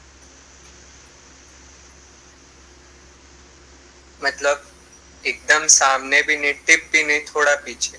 थोड़ा पीछे, बिल्कुल ठीक बात है। तो यही आपको ऑब्जर्व करना है। आगे आपको हम सब बताएंगे जीभ का कौन सा भाग क्या भाग। अभी आप बस ये देखिए कहाँ से क्या हो रहा है ना। उसका नाम आपको जानने की जरूरत नहीं है, अभी अनुभव को प्रधान रखिए, नॉमेनक्लेचर को साइड रख दीजिए। ठीक है। तो हम जब ई बोलते हैं तो हमारी जीभ में थोड़ा पीछे का हिस्सा जो है वो हल्का सा ऊपर उठता है। तो अ आ में हमें समझ नहीं आता, पर ई बोलते ही हमें पहली बार ये समझ में आता है कि जो हमें परिभाषा बताई गई कि स्वरों का उच्चारण करने में जीभ जो है मुख में किसी भी स्थान का स्पर्श नहीं करती है। ठीक है। तो कभी भी कोई भी स्वर, चाहे मूल स्वर हो चाहे संध्यक्षर हो, इनमें से किसी का भी उच्चारण करते समय हमारी जीभ मुख में स्थित किसी भी अन्य अंग अथवा अवयव का स्पर्श नहीं करेगी। ये बात समझ में आ गई? बात समझ में आ गई? ठीक है। अब वापस से एक चीज रिपीट करते हैं जिनको भी थोड़ा बहुत नहीं क्लियर हुआ हो कि ह्रस्व एकार और ह्रस्व ओकार इनकी क्या स्थिति है हमारी भाषाओं में। ये भाषाओं में बोले जाते हैं, लिखे नहीं जाते हैं, इतना ही। लिखे नहीं जाते हैं। लिखे जा सकते हैं या नहीं, ये एक अलग प्रश्न है। लिखे जा सकते हैं तो लिखे क्यों नहीं जाते? इसका प्रचार नहीं है समुचित। जब लिखे जा सकते हैं तो आज नहीं लिखे जाते या पहले भी नहीं लिखे जाते थे? पहले भी नहीं लिखे जाते थे। पहले क्यों नहीं लिखे जाते थे? क्योंकि पहले हमारे पास इसके लिए लिपि चिन्ह नहीं थे। अब क्यों है? क्योंकि अब हिंदी निदेशालय ने इसके लिए लिपि चिन्ह बना दिए हैं, है ना। अभी से नहीं बनाए, दशकों से बनाए हुए। प्रचार नहीं है, वो सब आपको बता दिया जाएगा। तो समझ में आई बात? यदि आप चाहें तो उसका प्रयोग कर सकते हैं, बिल्कुल कर सकते हैं। जहां ह्रस्व एकार और ह्रस्व ओकार का प्रयोग कर रहे हैं उसमें क्या कोई और बोल सकता है आपको कि आपने दोषपूर्ण लिखा है? वो भी बोल सकता है, क्योंकि अगर उसे नहीं पता होगा तो वो बोल देगा। किंतु क्या वे शब्द एग्जैक्टली वैसे हैं? नहीं, हम केवल छंद के आग्रह से उसका प्रयोग करते हैं। तो हमें क्या उन्हें लिखना चाहिए? मैंने अभी आपसे क्या कहा, हम उसे लिख सकते हैं या नहीं? लिख तो सकते हैं, पर लिखना चाहिए या नहीं? नहीं लिखना चाहिए, क्योंकि उनका मूल उच्चारण वो नहीं है। हम ऐसे ही बोलने में उनको बोल देते हैं। तो जब तक कोई कोशकार किसी लोक भाषा का उन शब्दों को उस तरह से स्वीकार नहीं करता फॉर्मली, औपचारिक रूप से, तब तक उसका प्रयोग आप लिखित भाषा में नहीं कर सकते हैं। क्यों? क्योंकि उसका मूल उच्चारण भी वो नहीं है। लोक भाषा में प्रयोग कब है? ऐसे ही बोलचाल में जल्दी में बोल दिया, तब वो ह्रस्व हो गया दीर्घ के स्थान पर, तब है, या फिर छंद के आग्रह से है, अन्यथा नहीं। ठीक है, पूरी बात क्लियर हो गई। इसके संबंध में जितने भी प्रकार के संशय या प्रश्न उत्पन्न हो सकते थे, मैंने अपनी ओर से प्रयास किया है उन सबका समाधान अभी देने का। क्लियर हुआ? चलें, अगला हमारा वर्ण मात्रिका। अच्छा, अब ये देखिए, प्रश्न नहीं पूछा किसी ने कि 21 लिखा है कि 22 लिखा है। 21 स्वर हैं यदि हम इस प्लुत ले को ना मिलाएं। 22 हैं यदि इसको हम काउंट करें, इसकी गणना यदि हम करते हैं तो 22 हैं। तो पाणिनि भी कहते हैं त्रिषष्टि चतुष्षष्टि वा मतलब अथवा। तो दोनों मतों को मान्यता देते हैं कि भाई कुछ ऐसे बोलते हैं, कुछ ऐसे बोलते हैं। ठीक है ना? चलें। जी, मेरा प्रश्न था कि मतलब दीर्घ री कैसे नहीं है, और री के समय तो मतलब जिह्वा टच होती है ऊपर तालव्य से, दंत के पीछे वाले भाग से तो टच होती है। देखिए, अभी हम जितने भी लोग यहाँ बैठे हैं, हम सभी अपनी अपनी लोक भाषाओं से इन्फ्लुएंस्ड हैं, प्रभावित हैं, है ना? तो हम उच्चारण भी उसी प्रकार से करते हैं। तो जब मैं बोलूंगा ऋषि, सामान्य रूप से मैं ऐसे ही बोलता हूँ। आप में से जो लोग गुजरात, महाराष्ट्र, दक्षिण के राज्यों में और उड़ीसा में रहते हैं, या यदि मध्य प्रदेश, छत्तीसगढ़ में रहते हैं और मराठा आपका हो रहा है बैकग्राउंड, भाषिक बैकग्राउंड, तो इतने लोग जो हैं वो रू बोलते हैं, वो री नहीं बोलते। उत्तर भारत में हम लोग री बोलते हैं, ये अंतर है। ठीक है, कई लोग जो एकदम अलग ही टाइप का उच्चारण करते हैं, जैसे राजस्थान, हरियाणा में, वो सीधा सीधा र बोलते हैं, वो नृत्य नहीं बोलेंगे, जैसे मैं नृत्य बोलूंगा। आप में से जो भी दक्षिण या महाराष्ट्र से या उड़ीसा या गुजरात से हैं, वे नृत्य बोलेंगे, है ना? जो हरियाणा, राजस्थान से हैं या पंजाब से हैं, वो नृत्य बोलेंगे। इनमें से कौन सा शुद्ध है? ये तीनों अशुद्ध हैं, तीनों ही अशुद्ध हैं। क्यों? क्योंकि हम तो र बोल रहे हैं ना, हम क्या बोल रहे हैं? र बोल रहे हैं, र, स्पष्ट र बोल रहे हैं। तो जहां से र का उच्चारण करते हैं, वहां से हम जीभ लगा के बोल रहे हैं। स्वर का नियम क्या है कि जीभ लगेगी नहीं। तो जब आप बोलेंगे रे, तब आपकी जीभ को स्पर्श नहीं करना है। अब ये आपको कैसे करना है? ये आपको अभ्यास पूर्वक करना है। समझिए तकनीक को। मेरा मुंह दिखाई दे रहा है, ठीक है? अपना मुंह भी जिसको बोलना है, जिसको एक्चुअली देखना है, वो अपना मुंह भी मेरी तरह आगे ले आए, जो कम से कम फोन के कैमरे में है वो, जिससे मैं देख पाऊं। रे रे रे रे रे रे रे रे रे। ये कैसा है? जो मूर्धा का स्थान है, आगे समझाएंगे मूर्धा कहाँ है। अभी आप जहां से भी बोलते हैं र, वहां तक आप जीभ लेके जाइए, जीभ को थोड़ा सा कर्ल कीजिए, पीछे की ओर मोड़िए हल्का सा उसकी टिप को, और उसके बाद में उसको छूते छूते रुक जाइए, छूते छूते रुक जाइए, छूइए मत। जैसे ही आप छूते छूते रुक जाएंगे, तब जो उच्चारण होगा बिना उसमें ई और ऊ मिलाए, इसमें आपको थोड़ा कष्ट होगा, क्योंकि बहुत पुराना अभ्यास है, इनग्रेन्ड है हमारे अंदर। मैं भी बोलता हूं, तो देखिए, मैं आपको सिखाने के लिए भी बोलूंगा, तो मैं कैसे बोलूंगा? मैं पहले ऐसे बोल रहा हूं, ए ए ए। मुझे बोलने पे ध्यान आता है कि मैं इसमें ई मिला रहा हूं थोड़ा। क्यों? क्योंकि मेरा अभ्यास है। तो आप में से जो भी उत्तर भारत के हैं, आप इसमें ई मिला के ही पहले बोल लेंगे, स्वाभाविक रूप से। आपको और एफर्ट डालना पड़ेगा। ऐसे ही जो दक्षिण के हैं या महाराष्ट्र के हैं या गुजरात, उड़ीसा के हैं, उनको क्या करना पड़ेगा? उनको उसके अंदर से ऊ बाहर निकालना है, एफर्टफुली, ध्यान देते हुए, तब जो उच्चारण रहता है। या जो आप में से हरियाणा, पंजाब, राजस्थान के हो, उनको उसमें से अ बाहर निकाल देना है। इन तीनों में से कुछ नहीं बोलना है। उसके बाद जो भी ध्वनि निकलती है वो स्वाभाविक रूप से ये निकलेगी, लेकिन जीभ का स्पर्श नहीं करवाना है मूर्धा पे। जहां से भी आप र बोलते हैं वहां लेकर जाइए, जहां से भी र बोलते हैं। बाद में इसको और करेक्ट करेंगे, जब हम मूर्धा स्थान पर चर्चा करेंगे उस समय इसको और करेक्ट करेंगे। तो नियम क्या हुआ कि आपको छूने के लिए उठाना है, पर छूना नहीं है। सामान्य रूप से हमारा उच्चारण दुष्ट हो चुका है, इसका हम कुछ कर नहीं सकते हैं, पर हमें पता होना चाहिए। यदि हम प्रयास करते हैं तो मैं ऋषि बोलने में समर्थ हूँ। देखिए मैंने बोल लिया अभी ऋषि। अब देखिए एक तकनीक है, ये आपको शास्त्र नहीं बताएगा, ये आपको जैसे हम बोलते हैं ना कि भाई क्यों सुनना जरूरी है, क्यों मैं आपको रिकॉर्डेड क्लासेस नहीं दे रहा हूँ इसकी, उसका यही एक कारण है। क्या देखिए आप एक चीज समझिए, इंग्लिश में जो हमारा आर साइलेंट होता है, हम सब इतनी अंग्रेजी जानते हैं तो मैं उसका आश्रय लेता हूं, ठीक है। आपको बोलना है कार, बोलिए कार, बोलिए CAR कार, पूरा रब मस्त बोलिए कार, जैसे आप अपने स्टाइल में बोलते हैं ना, बम्बैया भाषा में बोलिए, चलिए ए बिडू तूने कार खरीदे लिए, ऐसे बोलिए तो पूरा कार र निकला ना आपके मुंह से।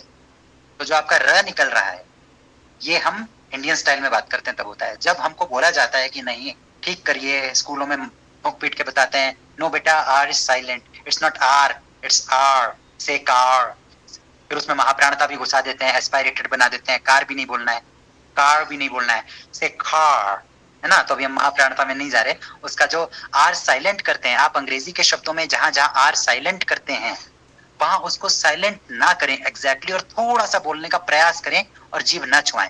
तो वो जो साइलेंट आर है वो क्या है, वही आपका ये है,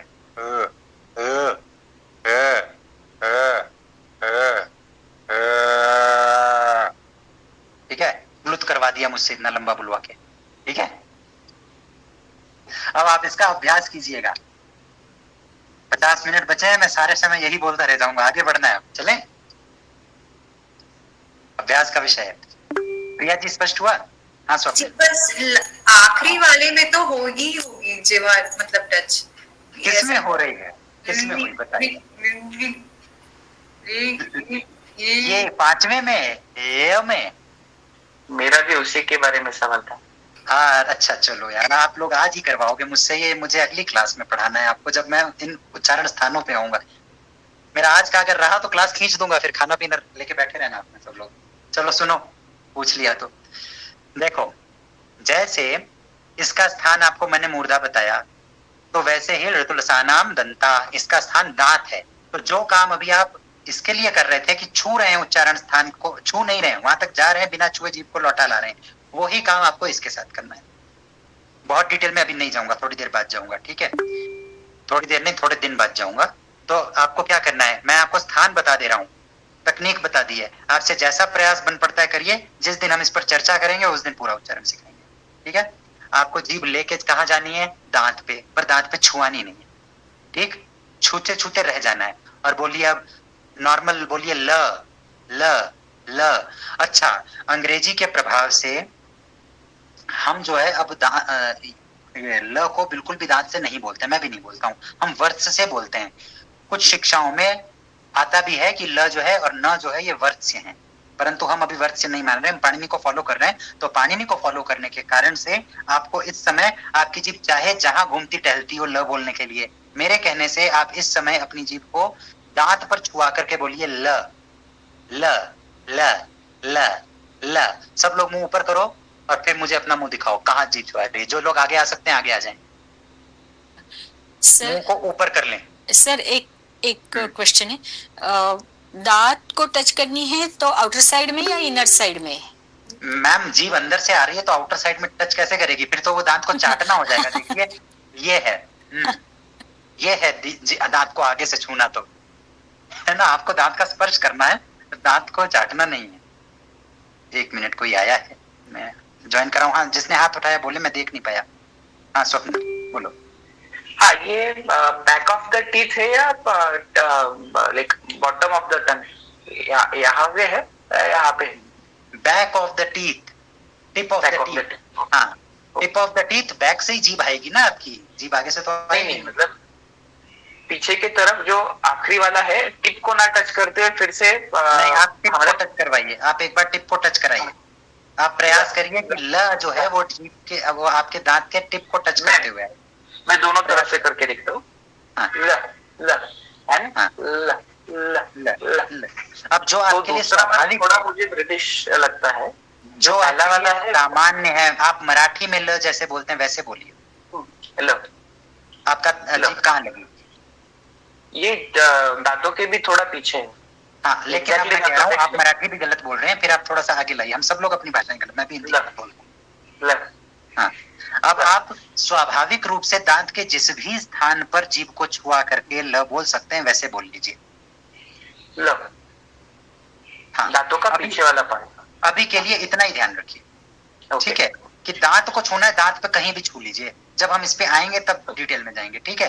अब प्रयास कीजिए कि उसको बिना छुए कुछ बोलना है। ए ए ए ए ए ए ए। सिद्धिदात्री आपने हाथ उठाया था बेटा, बीच में आप बोलिए। हाँ बोलिए बोलिए। सर वो आपकी स्क्रीन नहीं दिख रही थी इसलिए उठाया था हाथ। हाँ सर, नहीं दिख रही है अभी भी। मेरी स्क्रीन ही नहीं दिख रही। स्क्रीन दिख रही है, आपके लिप मूवमेंट नहीं दिख रहे। अभी दिख रहे। हाँ, आप जो बहुत नजदीक लाते हैं ना, अभी ठीक है। ए ए ए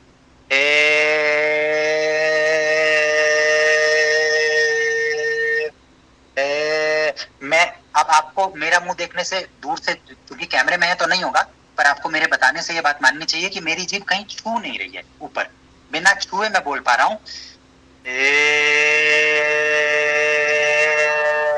अब ये जो ध्वनि है इसका केवल वेद में प्रयोग है, लोक में प्रयोग ही नहीं। केवल एक प्रयोग हमें मिलता है, कृप्तम कृप्तम कृप्तम।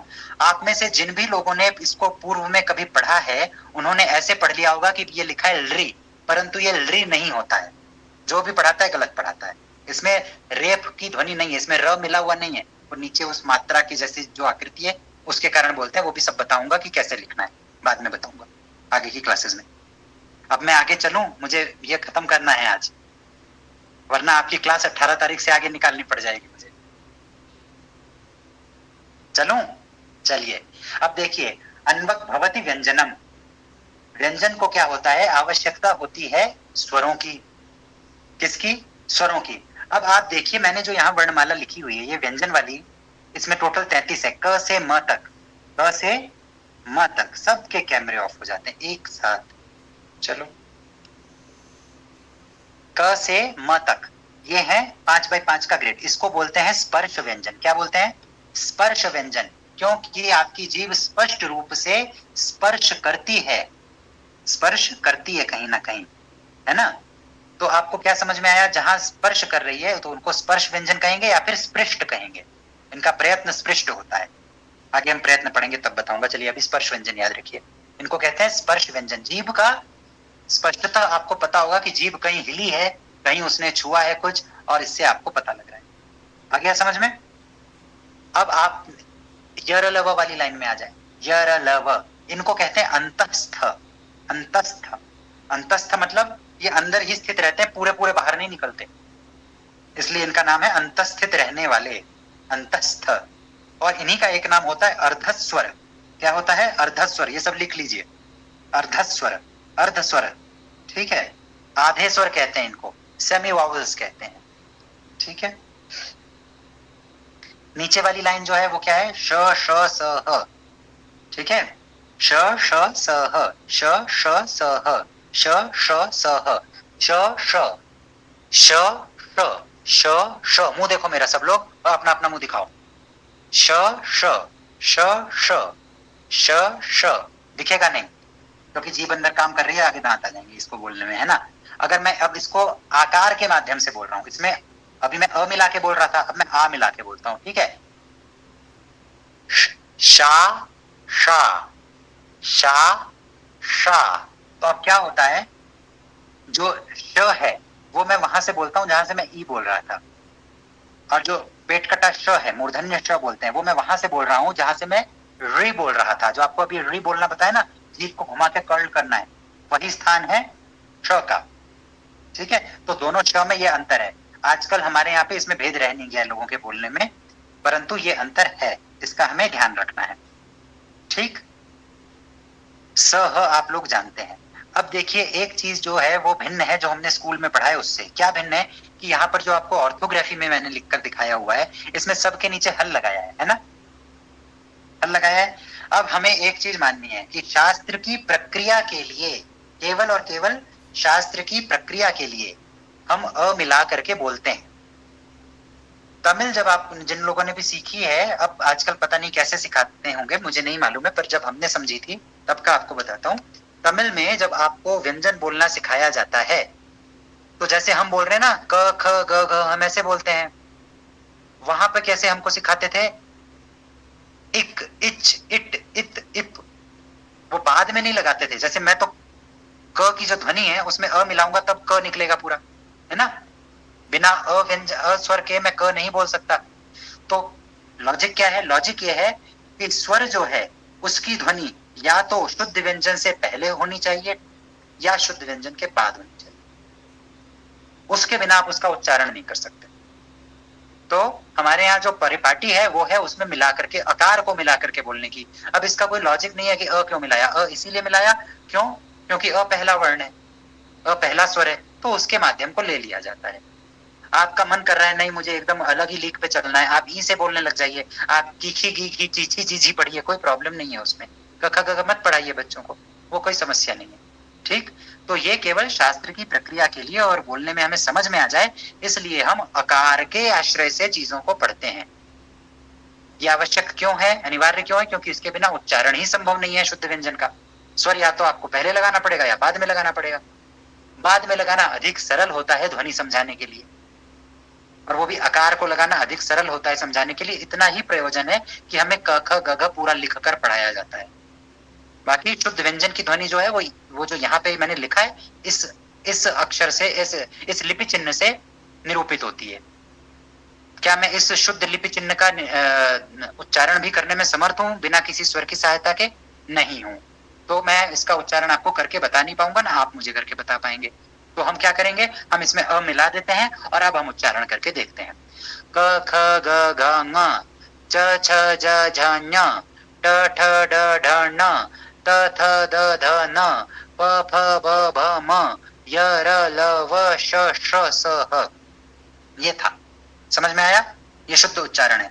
आप में से जो अगर कोई हरियाणा राजस्थान में गया हो तो वहां कैसे बताएंगे? वहां इसको अ के उच्चारण से नहीं बताते, वहां ए ले आते हैं। क्या क्या क्या घेड़े, बापूजी लड़े, स्कूल जानो ही पड़े, डंडो खानो ही पड़े, ये होता है ना, सबने सुना होगा बचपन में, जो भी उस बेल्ट से हैं। मैं वहां पढ़ा हुआ हूं तो इसलिए मुझे पता है। तो वो ए करते हैं, तो और वो न को ड़ कर देते हैं, क ख ग घ ढ पढ़ाते हैं, वो भी गलत है। सारे स्कूलों में ऐसे ही पढ़ाया जाता है, तो ये अनुचित है। अब देखिए ये ध्वनियां कैसे निकल रही हैं, विस्तार में आज नहीं जाएंगे, बाद में जाएंगे, आज केवल आपको स्थान बता रहा हूँ। तो ये इसका बड़ा ही साइंटिफिक अरेंजमेंट है। अरेंजमेंट क्या है? जो स्पर्श व्यंजन है उनके लिए है ये बात। 5x5 का आपको ग्रेड मिल रहा है, क से म तक। इन सबको हम जो इन सभी हॉरिजॉन्टल लाइंस में जो पहला वर्ण है उसके आधार पर इसका हमने नाम रखा हुआ है। तो पहली लाइन में क्या है? ककार है। अच्छा, ये भी एक बात याद रखें, जितने भी वर्ण हैं उन सबको हम आगे कार लगा के बात करते हैं। ठीक है, अकार, इकार, उकार ऐसे बोलेंगे, समझ गए? स्वरों के लिए। व्यंजनों में अभी मैंने आपको बताया कि बिना उसके उच्चारण नहीं संभव हो सकता, तो हम उसमें अकार मिला देंगे और उसके बाद में कार लगाएंगे। तो क की ध्वनि, जब मैं ऐसा बोलूंगा कि क की ध्वनि सुनाई दे रही है, तो आज के बाद में कैसे बोलूंगा? ककार सुनाई दे रहा है, खकार बोल का उच्चारण कीजिए, चकार बोलिए, पकार कह के सुनाइए, ऐसे बोलूंगा। तो इसका मतलब है कि आपको उस ध्वनि का उच्चारण करना है। ठीक है, इसका ये अर्थ है। आगे कार लगाते हैं। र में जो है वो बहुत कहीं कहीं कार मिल जाता है, लेकिन र के साथ में परिपाटी है कार नहीं लगाने की। र की जगह, रकार की जगह हम बोलते हैं रेप। बचपन में सुना होगा ना आपने, जो ऊपर आप लगाते हैं, किसी के ऊपर अगर आप र लगाते हैं, जैसे मेरा नाम अर्यमन है तो य के ऊपर र लिखा जाएगा, तो उसमें हमें बोलेंगे य पर रेप लगा दो, है ना। मतलब क्या? य के ऊपर र लिख दो। तो रेप जो है, रेप र की ध्वनि के लिए है, रकार का प्रयोग नहीं करते हैं, रेप शब्द का प्रयोग करते हैं शास्त्र में। तो कहीं भी आप पढ़ेंगे तो इस बात का ध्यान रखेंगे, समझ गए? तो अब क्या है, जो भी ककार आदि वर्ण हैं, मतलब पहली लाइन के जितने भी वर्ण हैं, व्यंजन हैं, इनको हम क्या कहते हैं? इनके लिए हमने नाम रख दिया क वर्ग। क्या रखा? क वर्ग। तो प्रथमाक्षर, प्रथम वर्ण जो है उसके आधार पे हमने इसका नाम रखा है क वर्ग, च वर्ग, ट वर्ग, त वर्ग, प वर्ग। इन 5 लाइनों के लिए केवल। तो जब भी मैं बोलूं क वर्ग तो समझना है पांचों की बात हो रही है, क ख ग घ पूरी लाइन की। जब भी बोले च वर्ग तो च छ ज झ पूरे की बात हो रही है। ऐसे ही ट वर्ग, त वर्ग और प वर्ग के लिए भी है। ठीक है, इसी की तरह क्या हो जाएगी अगली बात, इन्हीं का हमें कहीं अब छंद में प्रयोग नहीं आएगा पर व्याकरण में प्रयोग होता है। लाघव के लिए इसमें ऊ लगा दिया जाता है। तो जब भी पाणिनि कहीं बोलते हैं कि कु, तो मतलब है क ख ग घ ङ। जब बोलते हैं खु, जब बोलते हैं चू, तो इसका मतलब है छोटा ऊ लगाते हैं, है ना। तो इसका मतलब है च छ ज झ ञ। जब बोले टू तो मतलब है ट ठ ड ढ न। जब बोले तू तो मतलब है त थ द ध न। और जब बोले पू मतलब है प फ ब भ म। ये व्याकरणिक प्रक्रियाओं के लिए या व्याकरण के सूत्र यदि आप कभी पढ़ते हैं चाहे हमसे चाहे कहीं बाहर, तो आपको ये चीज एकदम बेसिक है, आपको पता होनी चाहिए, इसलिए मैंने आपको बता दिया। अच्छा, अब इनके सबके ये वर्ग ऐसे ही क्यों बनाए गए, ये सारे 5-5 एक में क्यों रखे गए, क्यों? क्योंकि अंदर से बाहर के क्रम में इनका स्थान होता है और इनका करण होता है, ठीक है, इसलिए है। अब इनके स्थान में तालु और मूर्धा के स्थान में देखो विद्वानों में झगड़ा हो जाता है कि अंदर तालु है कि अंदर मूर्धा है। हम दोनों पर चर्चा करेंगे जब हम उच्चारण स्थान की चर्चा करेंगे तब। अभी बस ये समझिए कि क वर्ग का उच्चारण स्थान पांचों का वो कंठ है। क्या है? कंठ है। कहीं कहीं जिह्वा मूल्य भी कह देते हैं, पर हम नहीं मानेंगे क्योंकि हम पाणिनि को फॉलो कर रहे हैं, ठीक है। पाणिनि उसको कंठ मानते हैं, इसलिए हम भी कंठ मानेंगे, ठीक है। कंठ से उच्चारण होता है। अब आप बोलिए क का की कु कु के कई ख खा खी खी खू खू खे खई। मुंह मत देखिए, मैं इसलिए ऐसे कर रहा हूं जिससे आपका ध्यान अपने गले पे जाए। सब लोग गला उठा लो, ऐसे सब लोग उठा लो गला और ऑब्जर्व करो जीभ किधर जा रही है। गला उठाने से जीभ ज्यादा अनुभव होती है, साइकोलॉजी चेंज हो जाती है। ऑब्जर्व करो, 12 खड़ी बोलो क वर्ग के सारे वर्णों की। क का की खू खू खे खई ग गा घी घी घू घू घे गई घ घा घी घी घू घू घे गई ङा ङी ङी ङो ङो ङे ङई ङो ङौ। कहाँ जीभ गई? जीभ का कोई पिछला हिस्सा कहीं ऊपर जो छत है मुंह की, उसके पिछले हिस्से को छूता है ना। जीभ का कोई पिछला हिस्सा मुंह के छत के किसी पिछले हिस्से को छू रहा है। कौन सा हिस्सा छू रहा है उस पर मत जाओ, अभी केवल इतना अनुभव करो एकदम छोटे बच्चे की तरह, ठीक है। तो पहली पूरी लाइन के लिए यही बात सही है, इसलिए ये कारण है कि इन सबको एक साथ रखा गया है। अंग्रेजी जैसा प्रपंच नहीं है कि सब मिला जुला के कुछ भी कहीं भी आ जा रहा है, वैसा नहीं। तो इस कारण से अपनी भाषा पर गौरव कीजिए, यही एक प्रमुख कारण है गौरव का। जो आपको लोग बोलते हैं ना कि अपनी लिपि पर अपनी भाषा पर गौरव करें, क्यों? क्योंकि इतना साइंटिफिक अरेंजमेंट कहीं नहीं है। और आप में से जितने भी लोग साइंस बैकग्राउंड के हैं, आप सबने आवर्त सारणी पढ़ी होगी, पीरियोडिक टेबल पढ़ी होगी, पढ़ी है ना जी। उसमें जो नियम है, जो मेंडलीव ने लॉ उठाया है, वो यहीं से उठाया है और क्रेडिट दिया है इस बात का। ऐसे नहीं है कि हम क्लेम कर रहे हैं कि यहाँ से उठाया है, उसने स्वयं कहा है कि मैंने यहाँ से उठाया है, ठीक है ना। संस्कृत की वर्णमाला में ये लॉजिक जो है, इसी लॉजिक को उठाया है, ठीक। अब कैसे उठाया है ये तो हमने ऐसे देखा हॉरिजॉन्टली, ये वर्टिकली भी होता है। वर्टिकली जब हम प्रयत्न पढ़ेंगे उसमें बताऊंगा आपको कैसे होता है, ठीक है। अब देखिए अगली लाइन है च छ ज झ ञ। च छ ज झ ञ ञ ञ। ये कहां से आ रहा है? ये आता है तालु से। कहां से आता है जी? तालु से आता है। जीभ का बीच का कोई हिस्सा मुंह की छत के बीच में किसी हिस्से को छूता है, ठीक है, तो वो स्थान तालु है।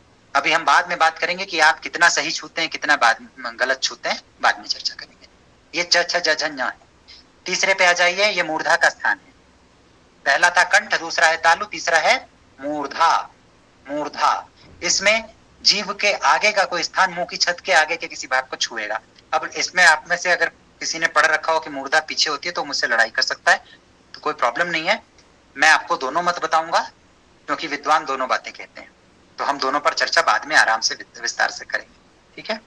तो अब आ जाइए ट ठ ड ढ न। अब एक बात का आपको विशेष ध्यान रखना है, आपको स्वयं इस बात को देखना है, जज करना है कि आप पर अंग्रेजी का कितना प्रभाव है, क्योंकि ये ध्वनियां वहां भी है पर ऐसी नहीं है। हमारे यहाँ पे क्या है, ये रेट्रोफ्लेक्स है, ठीक है। उनके यहाँ पैलेट से छूना है, हमारे यहाँ रेट्रोफ्लेक्स करना है। तो क्या अंतर हो जाता है? रेट्रोफ्लेक्स हो जाता है कि आपकी जीभ जो है वो कर्ल करती है, मुड़ती है ऐसे। मानो ये जीभ है, ये मेरा मुंह है, इधर ये मुंह है, ये मेरी जीभ ऐसे आएगी, ऊपर छुएगी, ठीक है। ये जीभ का पिछला हिस्सा है, ये जीभ का आगे का हिस्सा है। मेरे नाम पे तो नहीं आ रहा है ना हाथ? दिख रहा है सबको? बताओ। मैं कैमरा देख रहा हूँ, मुझे दिख नहीं रहा है आपका। Yes, hello. हाँ, सो आपका वो ब्लर मोड चालू है ना, तो हाथ का कुछ पार्ट दिख नहीं रहा, आपका सिर्फ चेहरा दिखता है। ओ अच्छा, ये कैसे खत्म करते हैं रुपया? अच्छा, ये ब्लर के कारण समस्या है, पहले ही बोल देते इतनी देर से, ये बीच में खत्म हो जाता। हाँ, हो जाता है। बैकग्राउंड इफेक्ट ऑन है शायद इसलिए। रिमूव, हाँ हो गया। चले, तो अब देखो, ये मानो मेरा मुंह इधर है, ठीक है, मेरा मुंह नहीं भी दिखेगा तो समझ जाना, मुंह इधर है, ये जीभ का पिछला हिस्सा है, ये जीभ का अगला हिस्सा है, ये ऐसे ऊपर उठेगा और आप जहां से ट बोलेंगे, अब यदि आप पे अंग्रेजी का प्रभाव है तो आप सीधे ऐसे ही आगे छुआ करके, जहां से भी अभी आप सामान्य रूप से छुआते हैं वहां छुआ करके आप बोलेंगे ट, वो आपका अंग्रेजी का ट है। वो कैसा आएगा? तुम क्या कर रहे हो? ये जो तुम है, ये जो तुम है, ये कहां से आ रहा है? ये तुम कहां से आया? ये आया आगे से बोलने पे। अब आप इसको ऐसे कर लीजिए, पीछे कर लीजिए, थोड़ा जीभ के आगे के भाग को थोड़ा सा मोड़ लीजिए। अब आप प्रयास भी करेंगे तो भी तुम नहीं बोल पाएंगे, अब आप तुम बोलेंगे, ठीक है? हाँ बोलो बेटा। सिद्धि, म्यूट हो, अनम्यूट करके जल्दी से बोलो। सर आपकी स्क्रीन ऐसे दिखे जैसे आपका कैमरा ऑफ है। हैं? ऐसा है? नहीं, मेरा मुंह दिखा तो नहीं। दिख रहा है, दिख रहा है, मुंह दिख रहा है, मतलब मुंह नहीं देखना है बेटा, हाथ ही देखना है। अभी हाथ देखो, ये हाथ जो है ये मेरी जीभ है। आपका कैमरा ही ऑफ है, ऐसा दिख रहा है। मेरा कैमरा ऑफ है? नहीं ऑफ नहीं है, कैमरा ऑन नहीं है ना? कैमरा उनके नेट ऑन है, आपका कैमरा दिख रहा है। ऑन है बेटा, मैं दूसरे सिस्टम पे अपना मुंह देख पा रहा हूँ। अच्छा, तो यहाँ एयरटेल की समस्या हो सकती है, उसके लिए मैं आपसे क्षमा प्रार्थी हूँ। हाँ, तो अब अगर हो रहा है तो काइंडली बेयर विद दैट। अभी मैं फटाफट बता रहा हूँ, चलें आगे। तो जीभ आपकी थोड़ी सी मुड़ेगी। हमारे बचपन में एक टीचर हुआ करते थे, वो बहुत शानदार क्वींस इंग्लिश बोला करते थे, पर वो जब पढ़ाते थे तो मारवाड़ी में अंग्रेजी पढ़ाते थे। तो वो हमें एक बात कहते थे कि चलो मुंह बाको करके बोलो, जको कटसी वो अंग्रेजी होसी, मतलब मुंह टेढ़ा करके बोलो, जो भी निकलेगा वो अंग्रेजी निकलेगा। तो हमने प्रयास किया। देखिए, अब आप अपना मुंह देखिए, ऐसे कर लीजिए, ऐसे ऐसे करिए। अब आपके मुंह से जो भी निकलेगा वो अंग्रेजी अपने आप में निकलेगा, चाहे आप मराठी में बोलें, हिंदी में बोलें, उर्दू में बोलें, पंजाबी में बोलें, कुछ भी बोल लीजिए। मुंह ऐसे टेढ़ा करिए। हाँ, अब बोलिए, क्या बोल रहे हैं? मेरे मुंह से आपको अंग्रेजी सुनाई दे रही होगी, है ना? तो ये ऐसे अपने आप अंग्रेजी निकलती है। तो प्रत्येक भारतीय अंग्रेज बनने में समर्थ है। समझ में आई बात? वो ऐसे हम लोगों को सिखाते थे। तो ये जो चीजें होती हैं, ये ऐसे बताने पे थोड़ा जल्दी समझ में आती हैं, है ना? और माहौल भी लाइट हो जाता है। चलें, इतना क्लियर हो गया। यर लव शश सह जो है, यह जो है वो काउंटर पार्ट है, ऐसा समझिए। ये सब चीजें आपको लिख के नहीं बताई जाएंगी, मैं भी लिखा हुआ आपको ऐसे नहीं दूंगा, समझाने के लिए ऐसे बताता हूं, ठीक है ना? तो यह जो है वो किसका काउंटर पार्ट है? यर लव अर्ध स्वर है, अर्ध स्वर है, बोला ना, सेमी वावल्स है। तो किसी ना किसी स्वर के साथ इनका कोई कनेक्शन होना चाहिए, है कि नहीं? होना चाहिए जी कि नहीं होना चाहिए? मेरे फोन में 5% बैटरी, आप मुझे 1 सेकंड दीजिए।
हाँ जी, आवाज आ रही है ना?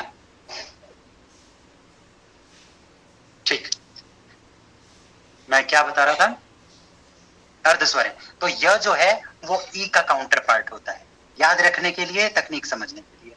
ऊ जो है उसका काउंटर पार्ट व होता है, री जो है उसका काउंटर पार्ट र होता है, और जो ये है उसका काउंटर पार्ट ल होता है।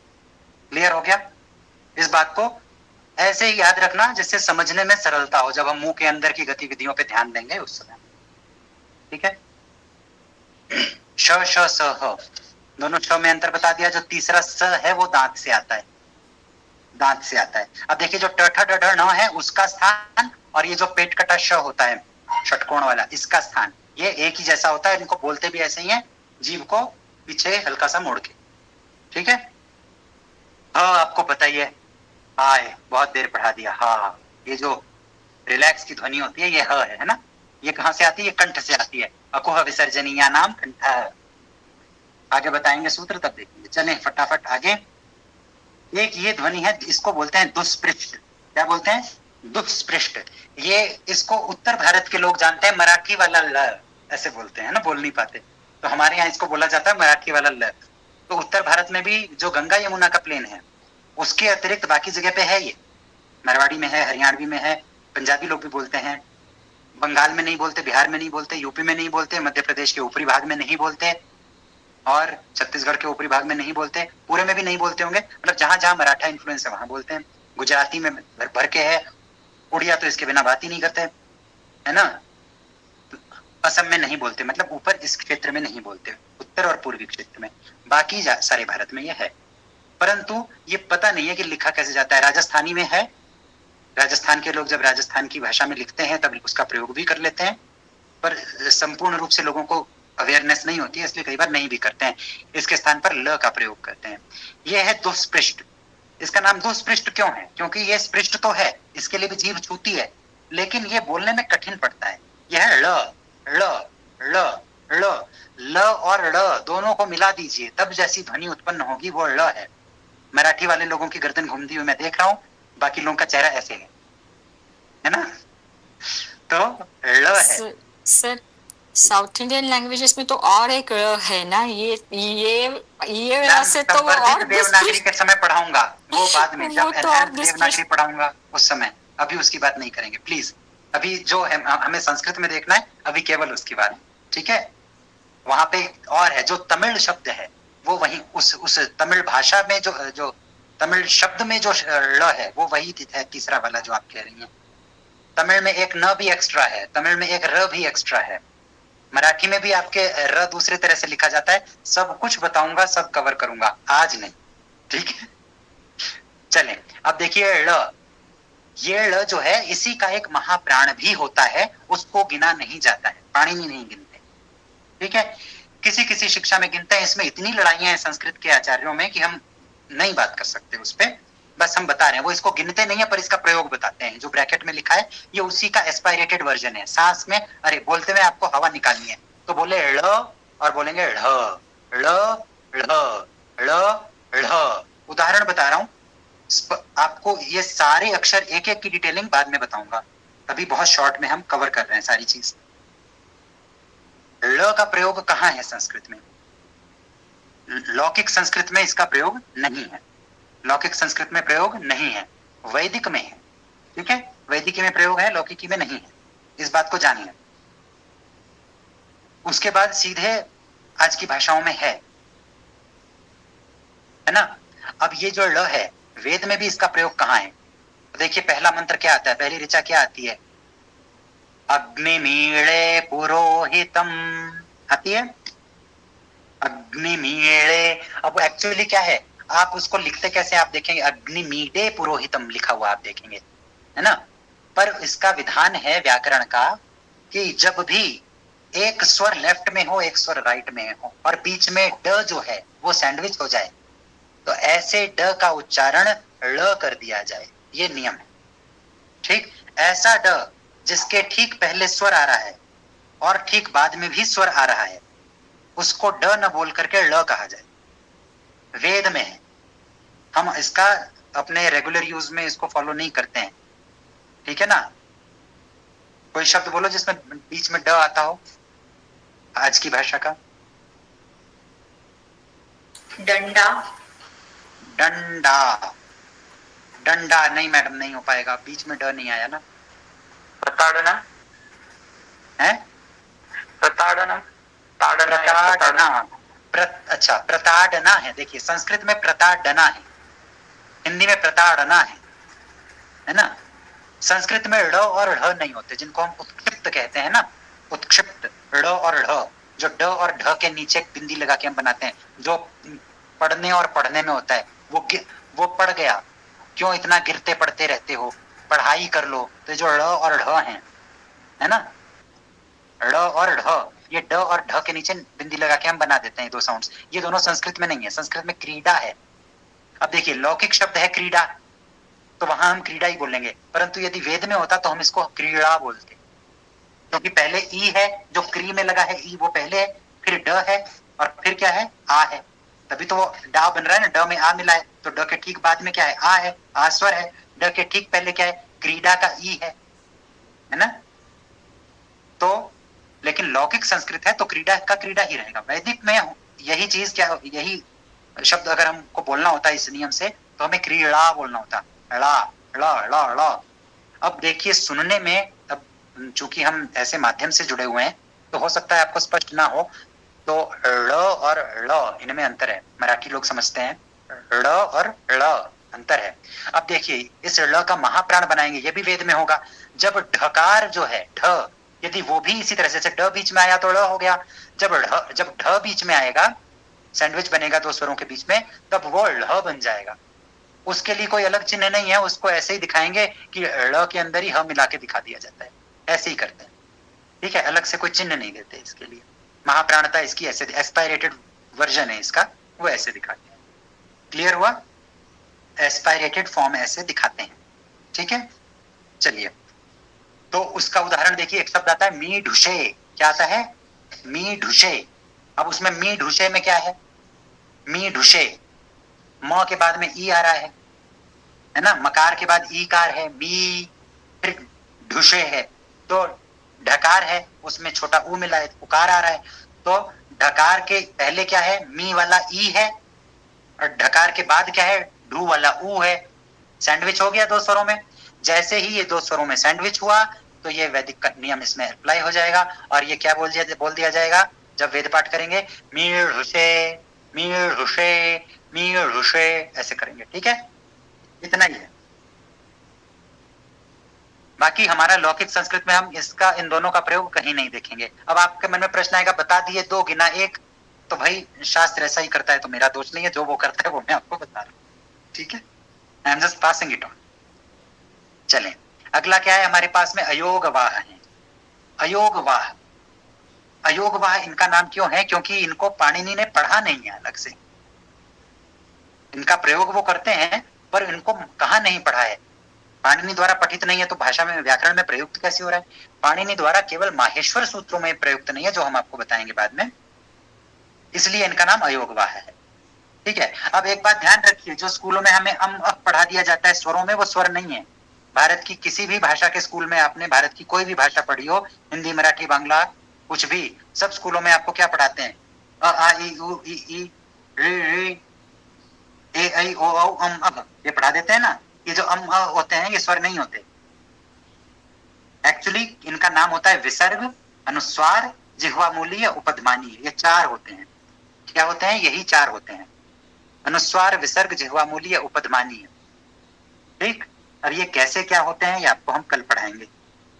ऐसे ही ये 4 हैं, उसी प्रकार से यमाक्षर होते हैं, यम 20 होते हैं, या कितने होते हैं, 20 होते हैं, परंतु उनको 4-4 को एक साथ में, 5-5 को एक साथ में गिना जाता है, तो कितने हो जाते हैं, 4 हो जाते हैं, ठीक है। तो उनकी गणना 4 में ही की जाती है। अब ये भी हम आपको कल बताएंगे, क्योंकि आज जो है आप लोग मेरे से इधर उधर की बात करने लगे। देखिए मुझे इधर उधर की बात करना अलाउड है, आपको नहीं अलाउड है, ठीक है।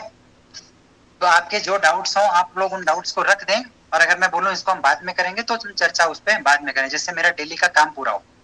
अब मुझे अभी के 15 मिनट रखने हैं दूसरे काम के लिए, तो मैं इसको करता हूं जी समाप्त। इतने में अभी तक कोई प्रश्न हो तो पृष्ठ तक तो आप लोग मुझसे कर सकते हैं, जो आज पढ़ा है उतना, एक्स्ट्रा नहीं पूछिएगा। हाँ, एक प्रश्न ये है कि जैसे आपने बताया य ल व के लिए आपने कहा कि ये अर्ध स्वर है, और पहले आपने ल का उच्चारण जब बताया था तो जीभ आपने बताया था कि दांत के पिछले पृष्ठ भाग में टच होनी चाहिए, छूनी चाहिए। तो फिर ये किस, हाँ ल में, ललित वाला ल, तो फिर ये कैसे मतलब अर्ध स्वर हो गया? क्योंकि आपने स्पर्श, पहले स्पर्श व्यंजन जब पढ़ाए तो क से म तक तो स्पर्श व्यंजन थे, जहाँ पे आपने कहा कि आप मतलब एकदम स्पष्ट आपकी जीभ कहीं पे छू रही होगी ना, तो वैसे ल क्यों नहीं फिर स्पर्श व्यंजन हुआ? देखिए ये सभी स्पर्श हैं उस दृष्टि से आप जब बोलेंगे, ये जो चेंज सब कुछ देंगे, स्वप्न सब कुछ देंगे, बिल्कुल चिंता नहीं करो, है ना। कोई भी चीज जो स्क्रीन पे मिल जाएगी। हाँ मैं कहा था, मैं भूल गया, आपने क्या पूछा? देखिए शास्त्र को एक विधान करना होता है ना, शास्त्र का एक प्रयोजन होता है, ठीक है, उस कारण से वो नाम रखता है। जीव आपकी इन सब का उच्चारण करने में छुएगी, ठीक है, उनमें बहुत अच्छी, बहुत स्पष्टता के साथ छुएगी, एकदम जोर से छुएगी, मस्त। बाकी जो है श सह में भी छुएगी, लेकिन उनमें दूसरे गुण प्रधान है, तो प्रधान गुण जो होता है उसके आधार पर वर्गीकरण वाले टर्मिनोलॉजी का नाम रख दिया जाता है, इतनी ही बात है, ठीक है ना। और उस प्रकार का जो वर्गीकरण है वो जब मैं आपको इनके वर्टिकल और वो बताऊंगा पैरामीटर्स, प्रयत्न जो बताऊंगा, जो मैंने आपको अभी एनालॉजी देकर बोला ना कि जैसे मेंडलीव की वो आती है पीरियोडिक टेबल, वो हॉरिजॉन्टल गुणों की बात भी करती है, वर्टिकल गुणों की भी बात करती है। तो इन चारों के, ये जो 8 है नीचे वाले, इनके वर्टिकल गुण उनके साथ मैच करवा के नहीं रखे जा सकते थे उस प्रकार से, तो इनको सेपरेट रखा गया। जैसे हम देखते हैं वो कौन से होते हैं नीचे जो 2 और लाइंस होती है ना, एक्टिनाइड्स और एक और दूसरा कौन सा बताया? हाँ ये 2, तो उनकी भी कई प्रॉपर्टीज मिलती तो हैं, लेकिन उनको अरेंज करना बड़ा कठिन हो जाता है। फिर इनको आप वैसा ही समझें, ये पूरा का पूरा आइडिया उठा करके पीरियोडिक टेबल में अप्लाई किया गया है ना। और इनका नाम देखिए अर्धस्वर तो बोला, और आपको ये समझाया कि इसका काउंटर पार्ट ऐसे है, परंतु ये साथ में एक पहले शब्द बोला था जो इनका एक्चुअल नाम है वो है अंतस्थ। जब ये यहां से निकलते हैं तो जिस प्रकार से वायु निर्गत होता है वो उतने अच्छे से नहीं होता है जितना अच्छे से इनके लिए होता है। मैं बोल रहा हूँ क ख ग घ य र ल व, ये हल्के हैं, ये थोड़े सॉफ्टर हैं, तो आप जब अनुभव करेंगे आपको लगेगा ये थोड़े अंदर ही रहते हैं, ये इतना बढ़िया मस्त बाहर नहीं निकलते, है ना। इसलिए इनका नाम है अंतस्थ, ये अंदर ही स्थित रहते हैं। और जिस तरह से स्वर एकदम अपनी पूरी आभा में अपने पूरे गाजे बाजे के साथ बारात लेके बाहर निकलता है, उस प्रकार से ये बाहर नहीं निकलते हैं। स्पष्ट आपको उच्चारण होता है, जीभ छूती भी है, इसीलिए तो व्यंजन में रखे गए ना, क्योंकि जीभ छू रही है। यदि जीभ न छू रही होती तो ये स्वरों में रखे जाते, तब ये होते ही नहीं, अपने काउंटर पार्ट के साथ मिल चुके होते, रच बस गए होते ना उसी में। जीभ उतना अच्छा स्पर्श नहीं करती है, उतना अच्छा कांटेक्ट नहीं होता है। जैसे मैं बोलूं, अब देखिए इसका उच्चारण स्थान और च वर्ग का उच्चारण स्थान और य का सेम है, चालू है। आप बोलिए च छ ज झ, च छ ज झ, कितनी देर तक आप छू रहे हैं, कितना अच्छा आपका स्पर्श हो रहा है। और आप बोलिए य बोलिए, च छ ज झ और य एक साथ बोलिए, आपको समझ में आएगा। च छ ज झ य। हाँ, यह आपका किस प्रकार का कांटेक्ट हुआ और च छ ज झ में किस प्रकार का कांटेक्ट हुआ। अब ऐसे ही ट ठ ड ढ न, ट ठ ड ढ न, ये बोलिए, और अब बोलिए इसके तुरंत बाद बोलिए र, ट ठ ड ढ न र, ट ठ ड ढ न र र, र में किस प्रकार का कॉन्टेक्ट, टाइप ऑफ कॉन्टेक्ट क्या है, you are able to understand it, ठीक है। चौथा बोलिए ल, अब इसके लिए स्थान कौन सा, दांत है, दंत है, तो बोलिए पहले त थ द ध न, त थ द ध न ल ल, त थ द ध न ल, type of contact is again different. अब बोलिए व, इसके लिए आपको बोलना पड़ेगा प फ ब भ म, और फिर बोलना पड़ेगा व। अब इसमें जो है अंतर भी आ गया, प फ ब भ म में दोनों होठ लगते हैं, व में एक ऊपर वाले दोनों दांत लगेंगे और नीचे वाला होठ लगेगा। सारे अंतर बाद में बताएंगे। अब मैं चलूं अपने आगे के कार्य पे आज, जिससे आप लोग बचना चाहते हैं, अभी उस कार्य पे हम आते हैं। एक सेकंड, ये पहले तो मैं स्क्रीन शेयर बंद करूं।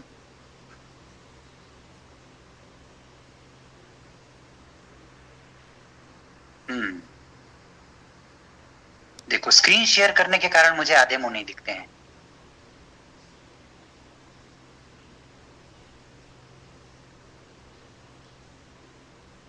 स्क्रीन दिखाई दे रहा है आपको मेरा? जी, बट बहुत छोटा है। अच्छा, बड़ा कर देते हैं। अभी दिखा 100% पे? इसमें पढ़ने में नहीं आ रहा है जो लिखा हुआ है। रुको, और बड़ा करते हैं। आप लोग अगर जो लोग फोन में देख रहे हैं वो तो अपने जूम कर सकते हैं स्क्रीन को, और जो कंप्यूटर में देख रहे हैं, मैं यहाँ से अपना बढ़ा रहा हूँ, आप भी अपना थोड़ा बढ़ा लीजिए उधर ब्राउजर में, तो दोनों तरफ से। ठीक है, अब सही है। अब समय नहीं बचा है, बहुत कम बचा है, वरना मैं आप सबसे सारा करवाता। तो देखते हैं, आज आप लोग अपना अपना ही पढ़ेंगे। तो भाई कार्तिकेय पढ़िए, पहला आपका है, सबसे पहले आपने भरा था कल। जय हनुमान ज्ञान गुण सागर, जय कपीस तिहुँ लोक उजागर। हाँ, राम रसायन तुमरे पासा, सदा रहो रघुपति के दासा। पहला वाला वापस पढ़िए। जय हनुमान ज्ञान गुण सागर, जय कपीस तिहुँ लोक उजागर। बहुत अच्छे। तो आप सबने नोटिस किया, जो प्रॉब्लम होती है वो क्या प्रॉब्लम होती है? प्रॉब्लम होती है कि हम लोग पढ़ते हैं जय हनुमान ज्ञान गुण सागर, जय कपीस तिहुँ लोक उजागर। इन्होंने ऐसे नहीं पढ़ा, इन्होंने शुद्ध पढ़ा। जो अंत में र है, जय हनुमान ज्ञान गुण सागर, जय कपीस तिहुँ लोक उजागर, अंत का जो र है वो पूरा बोला है, र नहीं बोला है। ठीक है ना?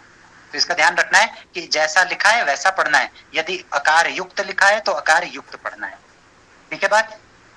चलें, अभी आपकी अटेंडेंस भी मैं लगाऊंगा, तो इसलिए भगना मत कि मेरा नंबर आ रहा है तो मैं भग जाऊं। और जिन्होंने नहीं लिखा है वो थोड़ा लज्जा का अनुभव करें और जाके अभी भी फॉर्म भर दें। फॉलो में आ जाइए भाई। Yes sir. पढ़िए, अपना लिखा। सर मुझे गाकर पढ़ना आता है, मतलब गाना। आप गाकर पढ़िए। हाँ पढ़िए पढ़िए, गाना इज बेटर, आगे हम गवाएंगे ही। अच्छा है। जन्माद्यस्य यतोऽन्वयादितरतश्चार्थेष्वभिज्ञस्वराट् तेने ब्रह्महृदाय आदिकवये मुह्यन्ति यत्सूरयः तेजो वारिमृदं यथा विनिमयो यत्र त्रिसर्गो मृषा धाम्ना स्वेन सदा निरस्तकुहकं सत्यम परम धीमहि। बहुत ही शुद्ध उच्चारण आपका, आनंद आ गया। यदि आपको इसे बिना गाए पढ़ना हो तब आप तीसरी लाइन कैसे पढ़ेंगे? कौन सा लाइन? तीसरा चरण, बिना गाए पढ़िए तीसरा चरण। तेजो वारि मृदाम यथा विनिमयो यत्र त्रिसर्गो मृषा। बहुत सुंदर, परफेक्ट। अगला पढ़िए। स्मेरां भंगित्रया परिचितां साची विस्तीर्ण दृष्टिं वंशीन्यष्टाधरा किशलयाम् उज्ज्वलं चन्द्रकिरणा गोविन्दाख्यान् हरितनोमितः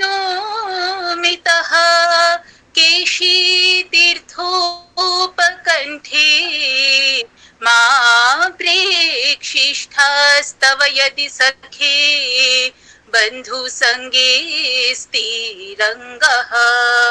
अब आपको एक काम करना है, अभी मैं नहीं करवाऊंगा क्योंकि समय नहीं है, पर आपको इसको थोड़ा कम गा के पढ़ना है। ज्यादा खींचने वाली चीज मत करिए, क्योंकि लय के आश्रय से उच्चारण बहुत गड़बड़ हो जाता है संगीत वालों का, है ना? ये मंदाक्रांता छंद है, मैं आपको इसके लिए बीट देता हूँ। आप संगीत की हैं, आप फटाफट समझेंगे। स्मेरां भंगी त्रय परिचितां साची विस्तीर्ण दृष्टिं, ठीक है?